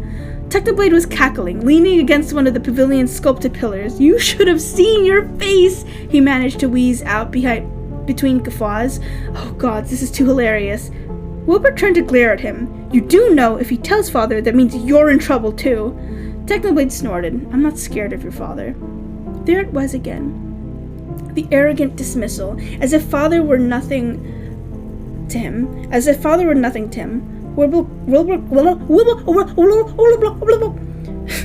Wilbur clenched his jaw to keep the barbed remarks from spilling. Tommy was still waiting, his tiny face turning red from the effort. Okay, Technoblade, wailing, not waiting, sorry. Technoblade said after a long moment, that's getting annoying, stop, now. Tommy didn't. Specifically, me. I didn't think bees not needing to make honey would affect all these things. It's not just what is playing. I don't care. Sorry, the music interrupted me. Anyway, the music interrupted me. Snowdrop, hi.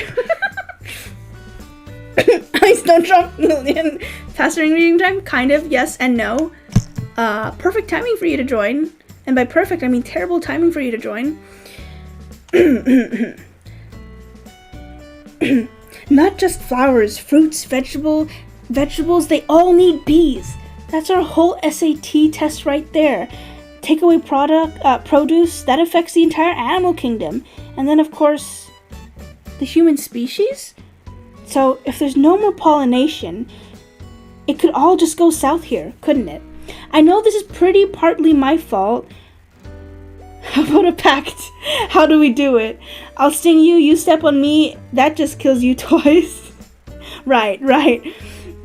Listen, Barry, sorry, but I gotta get going. I had to open my mouth and talk. Vanessa? Vanessa, why are you leaving? Where are you going? To the final tournament of Roses parade in Pasadena. Pasadena. I don't know what Pasadena is. Pasadena? Pasadena. They moved it to this weekend because all the flowers are dying. It's the last chance I ever get to see it. Vanessa, I want to say I'm sorry. I never meant for it to turn out like this. I know. Me neither. Tournament of Roses. Roses can't do sport. Wait a minute. Roses. Roses. Vanessa? Roses? Barry? Roses are flowers. Yes, they are. Flowers. Bees. Pollen. I know. That's why I said this is the last parade. Maybe not. Could you ask him to slow down? Thank you so much for the follow, Maddie10. And Man True Luck. Welcome. Thank you so much for the follows. Could you ask him to slow down? Could you slow down? Barry! Okay, I made a huge mistake. This is a total disaster. All my fault. Yeah, it kinda is. Okay, it kind of is. I ruined the planet. I wanted to help you. With a flower shop, I've made it worse. Actually, it's completely closed down. I thought maybe you were remodeling, but I have another idea, and it's greater than my previous ideas combined. I don't want to hear it. All right, they have the roses. The roses have pollen. I know every bee, plant, and flower bud in this park. All we gotta do is get what they've got back here with what we've got. Bees, park, pollen, flowers, repollination across the nation. Tommy stopped, only to wipe his nose of his sleeve, a hiccup, and a wail again. What's wrong with him? That usually works. Technoblade grumbled, stalking closer to them with the caution of a hunter approaching a wild animal.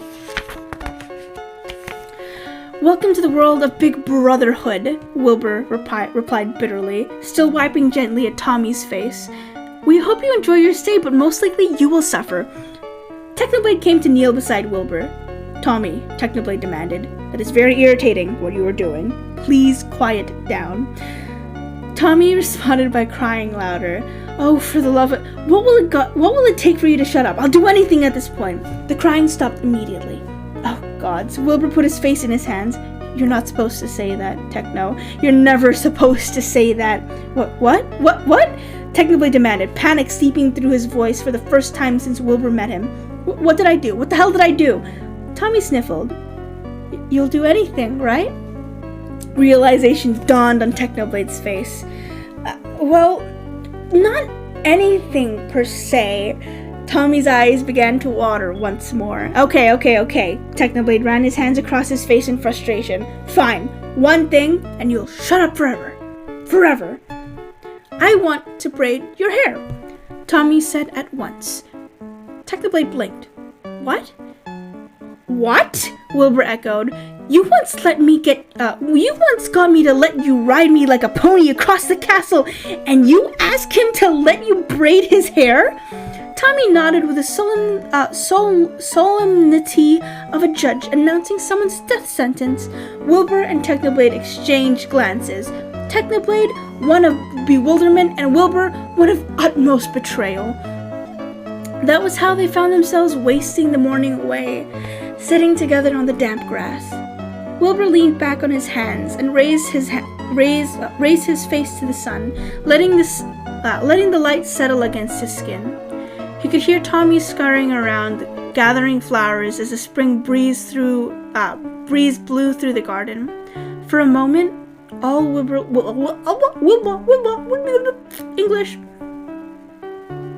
For a moment, all Wilbur could feel was a sudden, all-consuming affection. Not for anything in particular. For everything. For the brilliant spinning wheel in the sky, turning everything into burnished gold. For the soft dirt beneath his hands.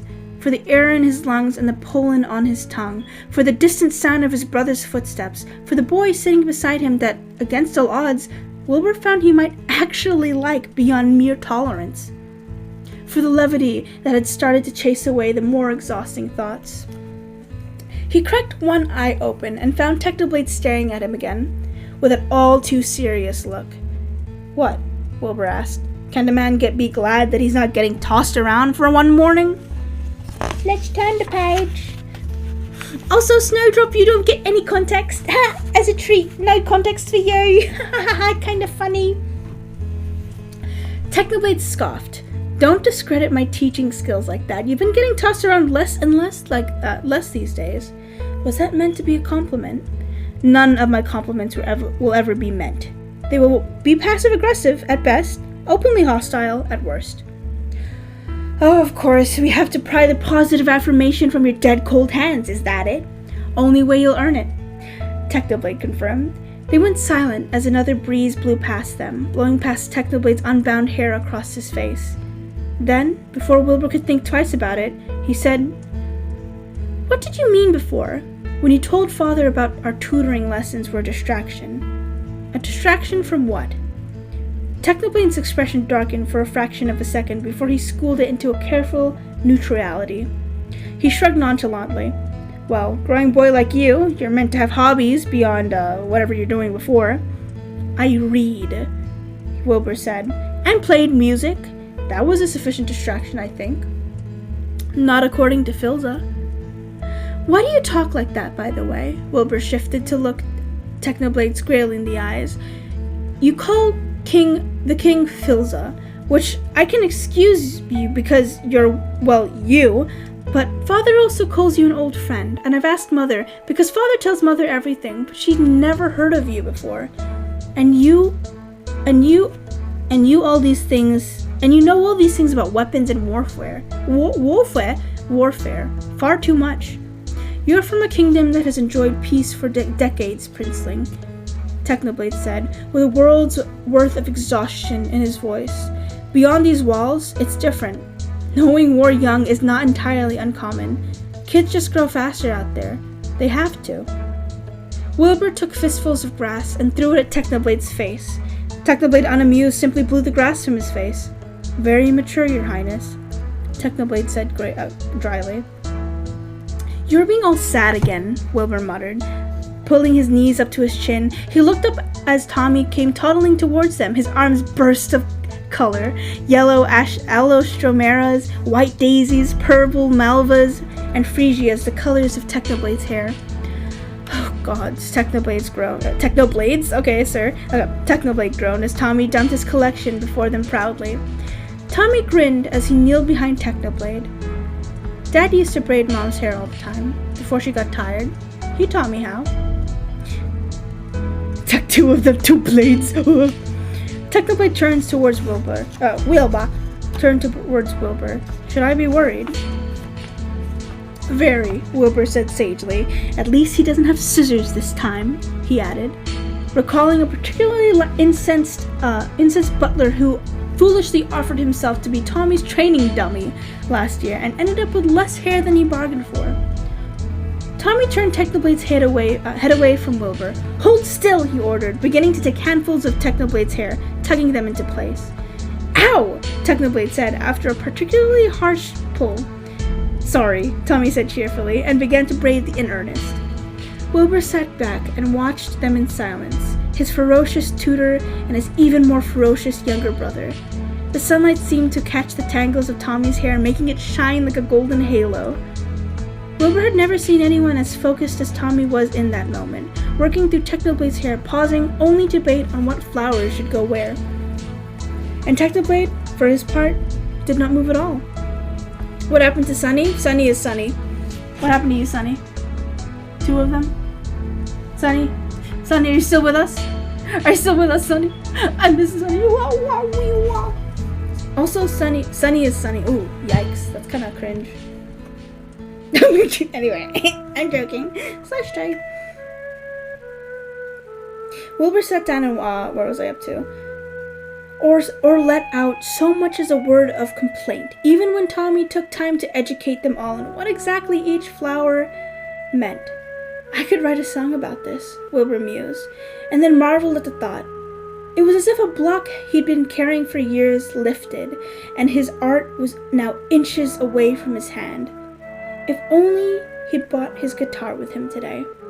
Tomorrow, he promised himself, I'll write our song tomorrow. Tournament of Roses, Pasadena, California. They've got nothing but flowers, floats, and cotton candy. Security will be tight. I have an idea. Vanessa Bloom, FTD. Official floral business. It's real. Sorry, ma'am. Nice brooch. Thank you. It was a gift. Once inside, we picked the right float. How about the princess and the peas? I could be the princess, and you could be the pea. That didn't make sense. Yeah, I got it. Where should I sit? What are you? I believe I'm the pea. The pea. It goes under the mattresses. Not in this fairy tale, sweetheart. I'm getting the marshal. You do that. This whole parade is a fiasco. Let's see what this baby will do. What are you doing? Then all we do is blend in with the traffic without arousing suspicion. Once at the airport, there's no stopping us. Stop! Security! You and your insect pack afloat? Yes. Has it been in your possession this entire time? Will you remove your shoes? Remove your stinger. It's part of me. I know, just having some fun. Enjoy your flight. Then, if we're lucky, we'll have just enough pollen to do the job. Can you believe how lucky we are? We have just enough pollen to do the job. I think this is gonna work. It's got to work. Attention passengers, this is Captain Scott. We have a bit of bad weather in New York. It looks like we'll be experiencing a couple hours delay. Barry, these are cut flowers with no water. They'll never make it. I gotta get up there and talk to them. Be careful. Can I help with the Sky Mall magazine? I'd like to order the talking inflatable nose with a ear. Where? I don't know where these parts go in the story. I have no clue. I don't get that. Anyway. Captain, I'm in a real situation. What do you say, Hal? Nothing. B! Don't freak out. My entire species. What are you doing? Wait a minute. I'm an attorney. Who's an attorney? Don't move. Oh, Barry. Good afternoon, passengers. This is your captain. Would Miss Vanessa Bloom of 24B please report to the cockpit? And please hurry. What happened here? There, Tommy said at last, tying the end of the braid with a red ribbon Technoblade had often used for himself. Wilbur blinked in surprise. Tommy, that's actually really good. Technoblade reached back and ran his hand delicately over the braid and the flowers woven into it. He hummed appreciatively, then caught himself before he could fully smile, because he was still Technoblade after all. Decent, was his only comment. I'm not done yet, Tommy said, and produced one more. This is the part, guys. This is the part. And produced one more flower, a single yellow rose. This one's my favorite, he added as he gently tucked the flower behind Technoblade's ear, and one that had the one that had an emerald earring that Wilbur had found so familiar, because it means friendship. Technoblade stiffened. His mouth opened and closed like he was trying to breathe, but forgot how. Where am I? But forgot how, before he finally said, Are we friends then? Tommy stood and brushed the grass from his pants. Well, obviously. Obviously? And please hurry! What happened here? There was a duster buster, a toupee, a life raft exploded. One's bowled, one's in a boat. They're both unconscious. Is this another bee joke? No! No one's flying the plane! This is JFK Control Tower, Flight 356. What's your status? This is Vanessa Bloom. I'm a florist of New York. Where's the pilot? He's unconscious, and so is the co-pilot. Not good. Does anyone on board have flight experience? As a matter of fact, there is. Who's that? Barry Benson. From the Honey Trial? Oh, great. Vanessa, there's nothing more than a big metal bee. This is nothing more than a big metal bee. It's got giant wings, huge engines. I can't fly. Hello? Hello, sister. You're joining us at the perfect moment. Okay. My house is full of paintings of yellow roses. It's so sad. Oh my gosh. Say hello. Hi. Thank you for burger. No problem. Can everyone say hello to my sister? ¿Cómo estás, everybody? My sister says hello. Sunny says hello. Hello. Ari says hello. Cheeseburger or Whopper? I don't cheeseburger. Nom nom nom nom nom nom. Snowdrop, mocha pen, mushroom cows, rocks in a box in a row, and Zoms the dead say hello. And this is here. Hello. Can you put some fries in here? Lisa also says hi. Hi, Lisa. You interrupted at the best part. Do you know what I'm doing? You're reading? But do you know what I'm reading? Passerine. Do you know what else I'm reading? Yeah. What? Why are you whispering it? Did you go past it already? I've been alternating between the B movie script and Passerine this entire time. This is the secret, sorry. Oh my gosh, you exposed my secret. I really like her voice. Oh, they really like your voice. I like you guys too. No, you don't. Straws in that bag. Parasocial. Don't be parasocial at that. That's kind of cringe of you. My bad. You're kind of parasocial. Oh my gosh. Anyway. Lisa, were you fumbling over my sister? That's kind of cringe. Anyway, we'll get back to business before I begin eating. I feel like I want to stream for a long time. I want to stream for a long time before the year ends. I'm not going to stream until the year ends. It's kind of funny. No, I'm not doing that. Where was I? It's got giant wings, huge engines. I can't fly a plane. Why not? Isn't John Travolta a pilot? Yes. How hard could it be? Wait, Barry. We're heading into some lightning. This is Bob Bumble. We have some late breaking news from the JFK airport where a suspenseful scene is developing. Barry Benson, fresh from illegal victory. That's Barry! Is attempted to land a plane loaded with people. Flowers! Flowers? And an incapacitated flight crew. Flowers? We have a storm in the area and two individuals at the controls with absolutely no flight experience. Just a minute. There's a bee on that plane. I'm quite familiar with Mr. Benson and his no-account compadres. They've done enough damage, but isn't he your only hope? Technically, a bee shouldn't be able to fly. Their wings are too small. Haven't we heard it a million times? The surface area of their wings and body mass make no sense. Wait, where is I? Make no sense. Get this on the air. Got it. Stand by. We're going live. Oh, hey! The sudden excitement in Tommy's tone caught both Technoblade and Wilbur's attention. He began waving to someone in the distance, his smile as bright as life itself. It's Dad and Mom! Mother?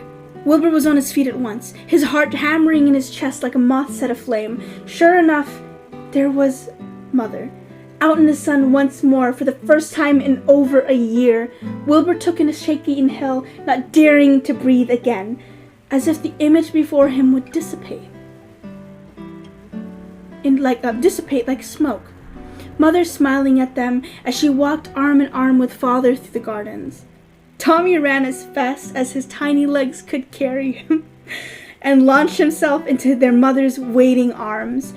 Wilbur couldn't ignore the brief flash of pain that flickered over his mother's features as she gathered Tommy into a hug, but neither could he help the relief at seeing her walk at all. Well?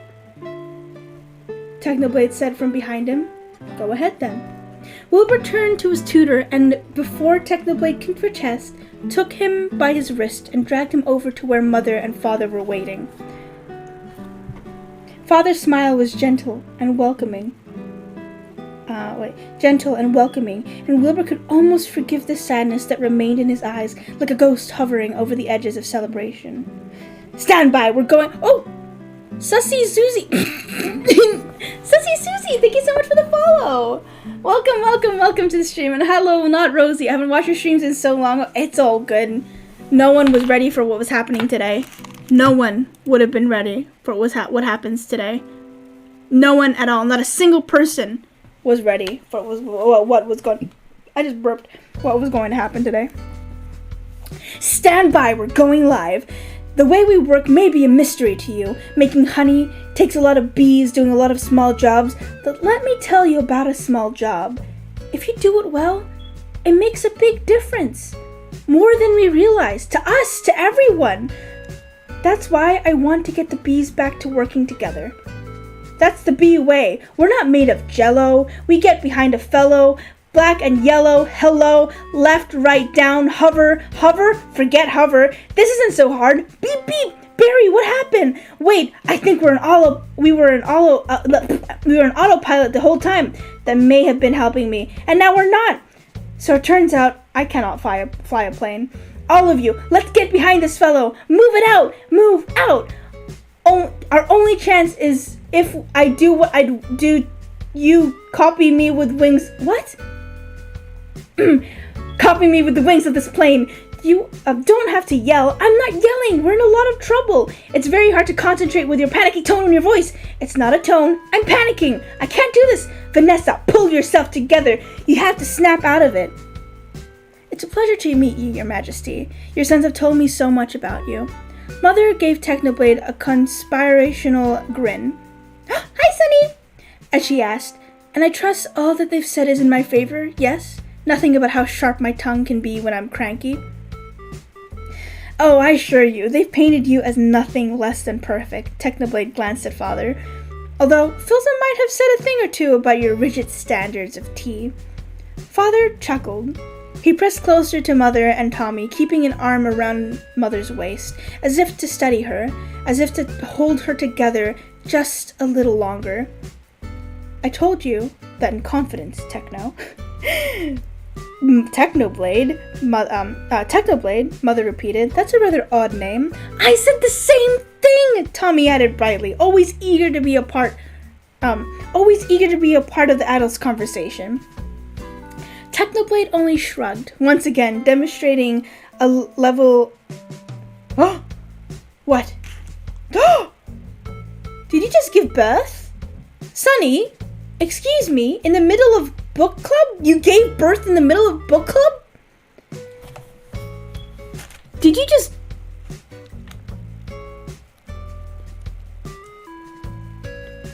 give birth in the middle of book... Where'd it go?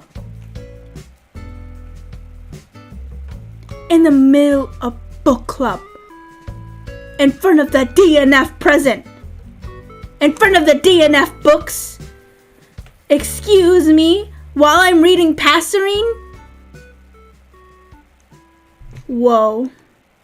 Oh, sorry, not Passerine. Both the B movie and Passerine? You gave... Oh no, in front of the DNF president.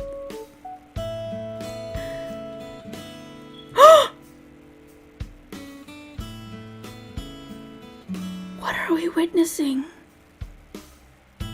Another one? What is this?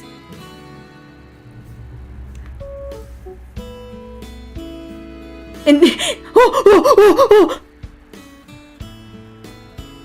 and that, folks, is the existence of birth and life all in one go. We're learning so much today, aren't we? Free food? Where? Oh. He was looking at me funny. Did you just give birth in the book club? The theme of morality. I threw it on you. How come why do I have so many books? The benefits of Papcoin. Papcoin, the #1 currency. The benefits of Papcoin. Why you should buy Papcoin. Errors and rats. One of these is not like the others. And I just have Oh, that's something else. and then Passerine. I feel like I learned a lot today, Sunny. I have learned a lot. What should we name it? DNF. No hesitation right there. DNF. We're in a weird zone today, but that's the circle of, that is the circle of life in just a few seconds. You start reading in book club, someone gives birth, and they kill the child in front of you. It happens all the time. In front of the DNF books. It has to be in front of the DNF books. This is how you summon someone. This is how you summon someone.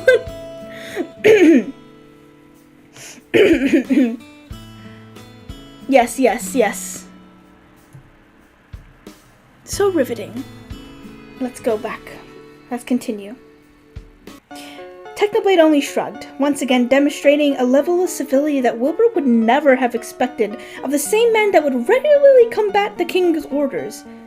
I would feel too much like a traitor if I abandoned it now, after all these years of it. English.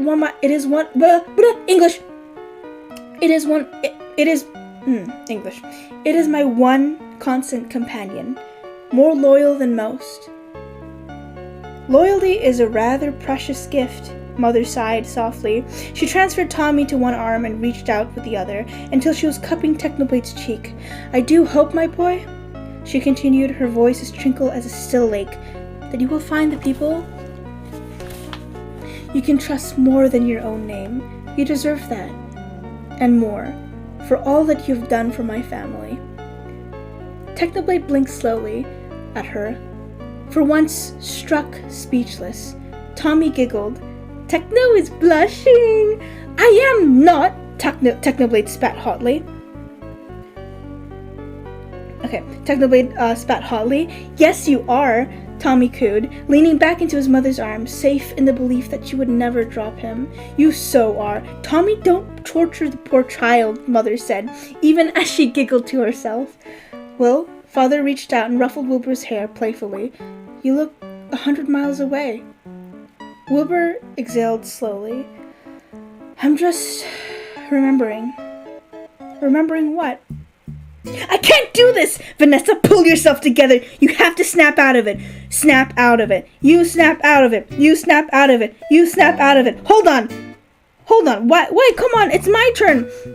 How is this plane flying? I don't know. Hello? Benson, got any flowers for a happy occasion here? The pollen jocks! They do get behind a fellow. Black and yellow. Hello. Alright, let's drop this tin can on the back on the back top. Where? I can't see anything, can you? No, nothing. It's all cloudy. Come on, you gotta think B, Barry. Think B. Thinking B. Thinking B. Wait a minute. I think I'm feeling something. Like 27 million year old instinct. Bring the nose down. Think B. Think B. What in the world is that on the tarmac? Get some lights on that. Think B. Vanessa, aim for that flower. Okay. Out the engines. We're going in B power. Ready, boys? Affirmative. Good, good. Easy now. That's it. Why did I stop? That's it. Land on that flower. This. Mother's soft smile. Tommy's cheery laugh. Technoblade's half-hearted protests. Father's hand on his head. Everything. Nothing, Wilbur said. Forget I said anything. He smiled at his father, and for once without preservation, he had never felt so light. He felt he was almost a son again. Would you like to watch Techno and I spar? Father's expression softened. Of course, I'd be delighted to. It was the last good day. Good, good, easy. Now that's it. Land on that flower. Ready? Pull, reverse, spin it around. Not that flower, the other one. Which one? That flower. I'm aiming at that flower. The guy in the flowered shirt. The giant pulsating flower made of millions of bees. Pull forward, nose down, tail up, rotate it. This is insane, Barry. This is the only way I know how to fly. Am I a cuckoo-cahoo? Or is this plane flying in the insect-like pattern? Get your nose in there. Don't be afraid. Smell it. Full reverse. Just drop it. Be a part of it. Aim for the center. Now drop in it. Drop in it, woman. Come on already. Barry, we did it. You taught me how to fly! The knock came at midnight. It dragged Wilbur from the comfort of a dreamless sleep. Wilbur! Technoblade's voice, urgent, almost angry. Wilbur, open the door! Wilbur threw off his covers and bolted for the door. Technoblade stood outside the bedchambers, his red eyes blazing in the dark. He said the 3 words that would come to haunt him until the day he died. It's your mother.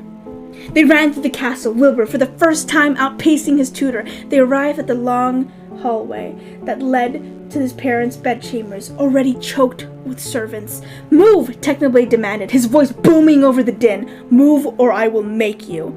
The servants rushed to the sides, clearing a path for Wilbur and Techno. Wilbur couldn't register their faces or their voices.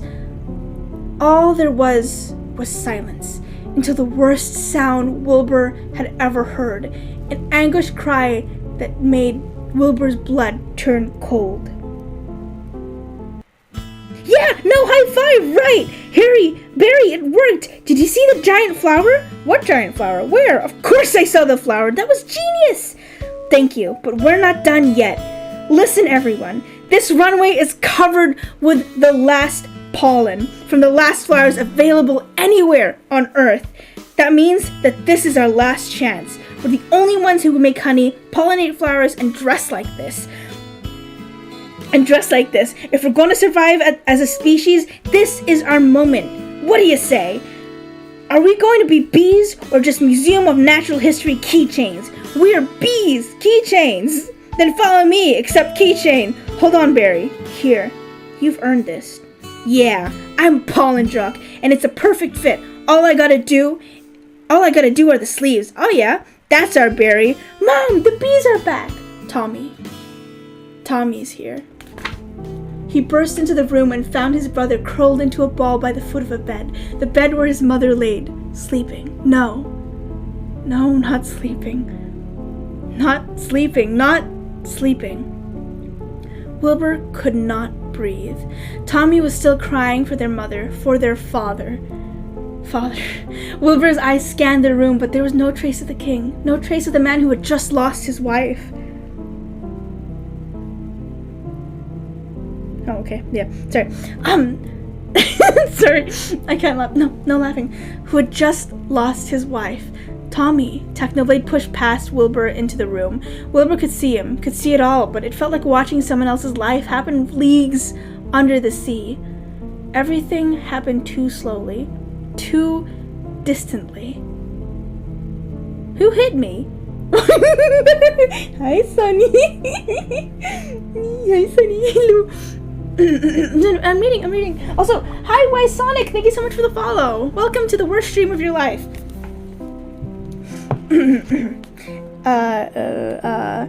Tommy wrapping his arms around Technoblade's neck, burying his head into his shoulder, screaming so loud, too loud. Technoblade turning towards Wilbur, handing him something, pressing it into Wilbur's cold fingers.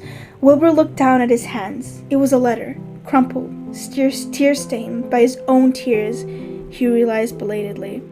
If anybody needs to make a call, now's the time. I got a feeling we'll be working late tonight. Here's your change. Have a great afternoon. Can I help? Who's next? Would you like some honey with that? It's bee approved. Don't forget these. Milk, cream, cheese, it's all me, and I don't see a nickel. Sometimes I feel like a piece of meat. I had no idea. Barry, I'm sorry. Have you got a moment? Would you excuse us? My mosquito associate will help you. Sorry I'm late. He's a lawyer too? I was already a blood-sucking parasite. All I needed was a briefcase. Whoa, they pulled that joke there, huh? What the heck? Wow, adult jokes. Have a great afternoon. Barry, I just got this huge tulip order and I can't get them anywhere. No problem, Vanny. Just leave it to me. You're a lifesaver, Barry. Can I help you? Can I help? Who's next? All right, scramble jocks. Time to fly. Thank you, Barry. No, he thought. Or maybe he screamed. No. This is not how it's supposed to. Oh, I skipped the letter. Techno, it said. Tell the boys I'm sorry, and tell Wilbur he will be a better king than I ever was. The world fell from under Wilbur's feet. leaving him suspended in the air, free-falling, with no true end. No, he thought, or maybe said, or maybe screamed, no, no, no, this is not how it was supposed to go.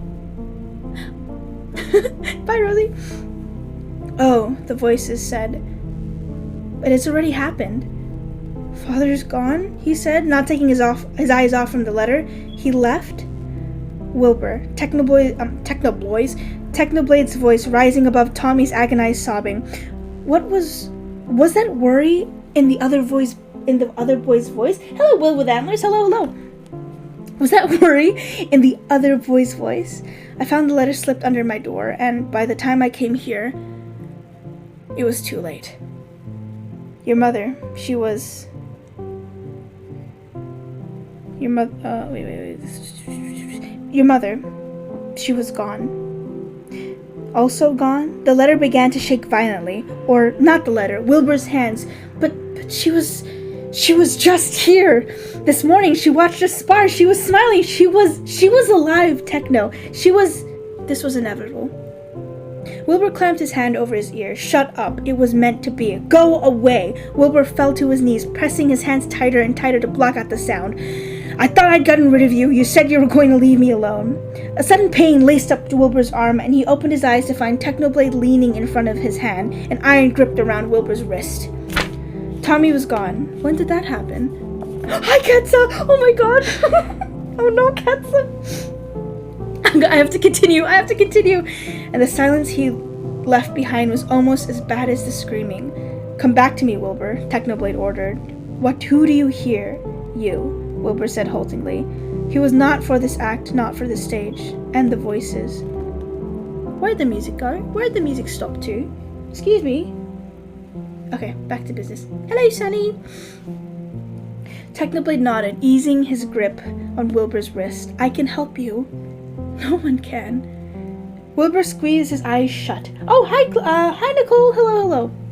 Hello, I am currently doing something the worst thing ever in my life. Anyway, no one can. Wilbur squeezed his eyes shut, but all he could see was his mother's still form, father's letters. Wilbur, look at me. Thank you, Barry! That bee is living my life. Let it go, Kenny. When will this nightmare end? I let it all go.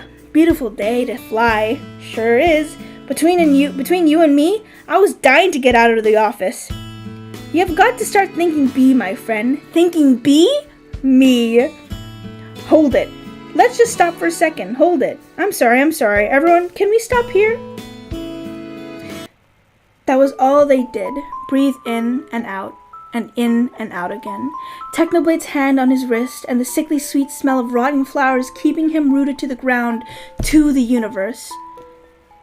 In and out again. And in between one breath and the next, Wilbur finally oh, thank you for the hydrate. Good luck with the fields, chat. Bye, Akari. I miss Akari. And in between one breath and the next, Wilbur finally remembered where he'd heard the name Technoblade before. Father, Wilbur swallowed down a sob. He told me a story once when I was younger, the first time the voices ever talked to me. He told me a story about an immortal god who was doomed to hear voices in his head forever. A blood god. Technoblade, are you a god? Don't worry about that now, Technoblade. His voice was distant but kind. It doesn't matter. But I don't remember how the story ended. Exhaustion was a heavy blanket, weighing him down until he was leaning on Technoblade's shoulder. His throat felt raw, like he'd eaten broken glass. The story has no end, the voices said, but they sounded distant too. Tell me how the story ends, Wilbur begged, even as he felt the last of his consciousness slowly fracture into nothingness. Tell me you'll still be here when I close the book. Wilbur, Technoblade mumbled something too low to hear, and then he said, okay, I'll be here. I'm sorry everyone, can we stop here? I'm not making a major life decision during my production number. Alright, take 10 everybody, wrap it up guys. I had virtually no rehearsal after that. Wilbur wanted to say more, or perhaps he didn't. Outside, somewhere far away, Bells began to toll, chiming his mother's death ballad, heralding his ascension. "Tell the boys I'm sorry," his father's voice this time, as quiet as the rest. In between one breath and the next, Wilbur was a king. In between one breath and the next, he was asleep. Whoa! Can I get some claps? Can we get some perfect timing on that? Because I finished the B movie and this last chapter 2, at the same time. Perfect timing. All about them flowers and roses in both sides. Intertextuality, guys. Intertextualities. That was...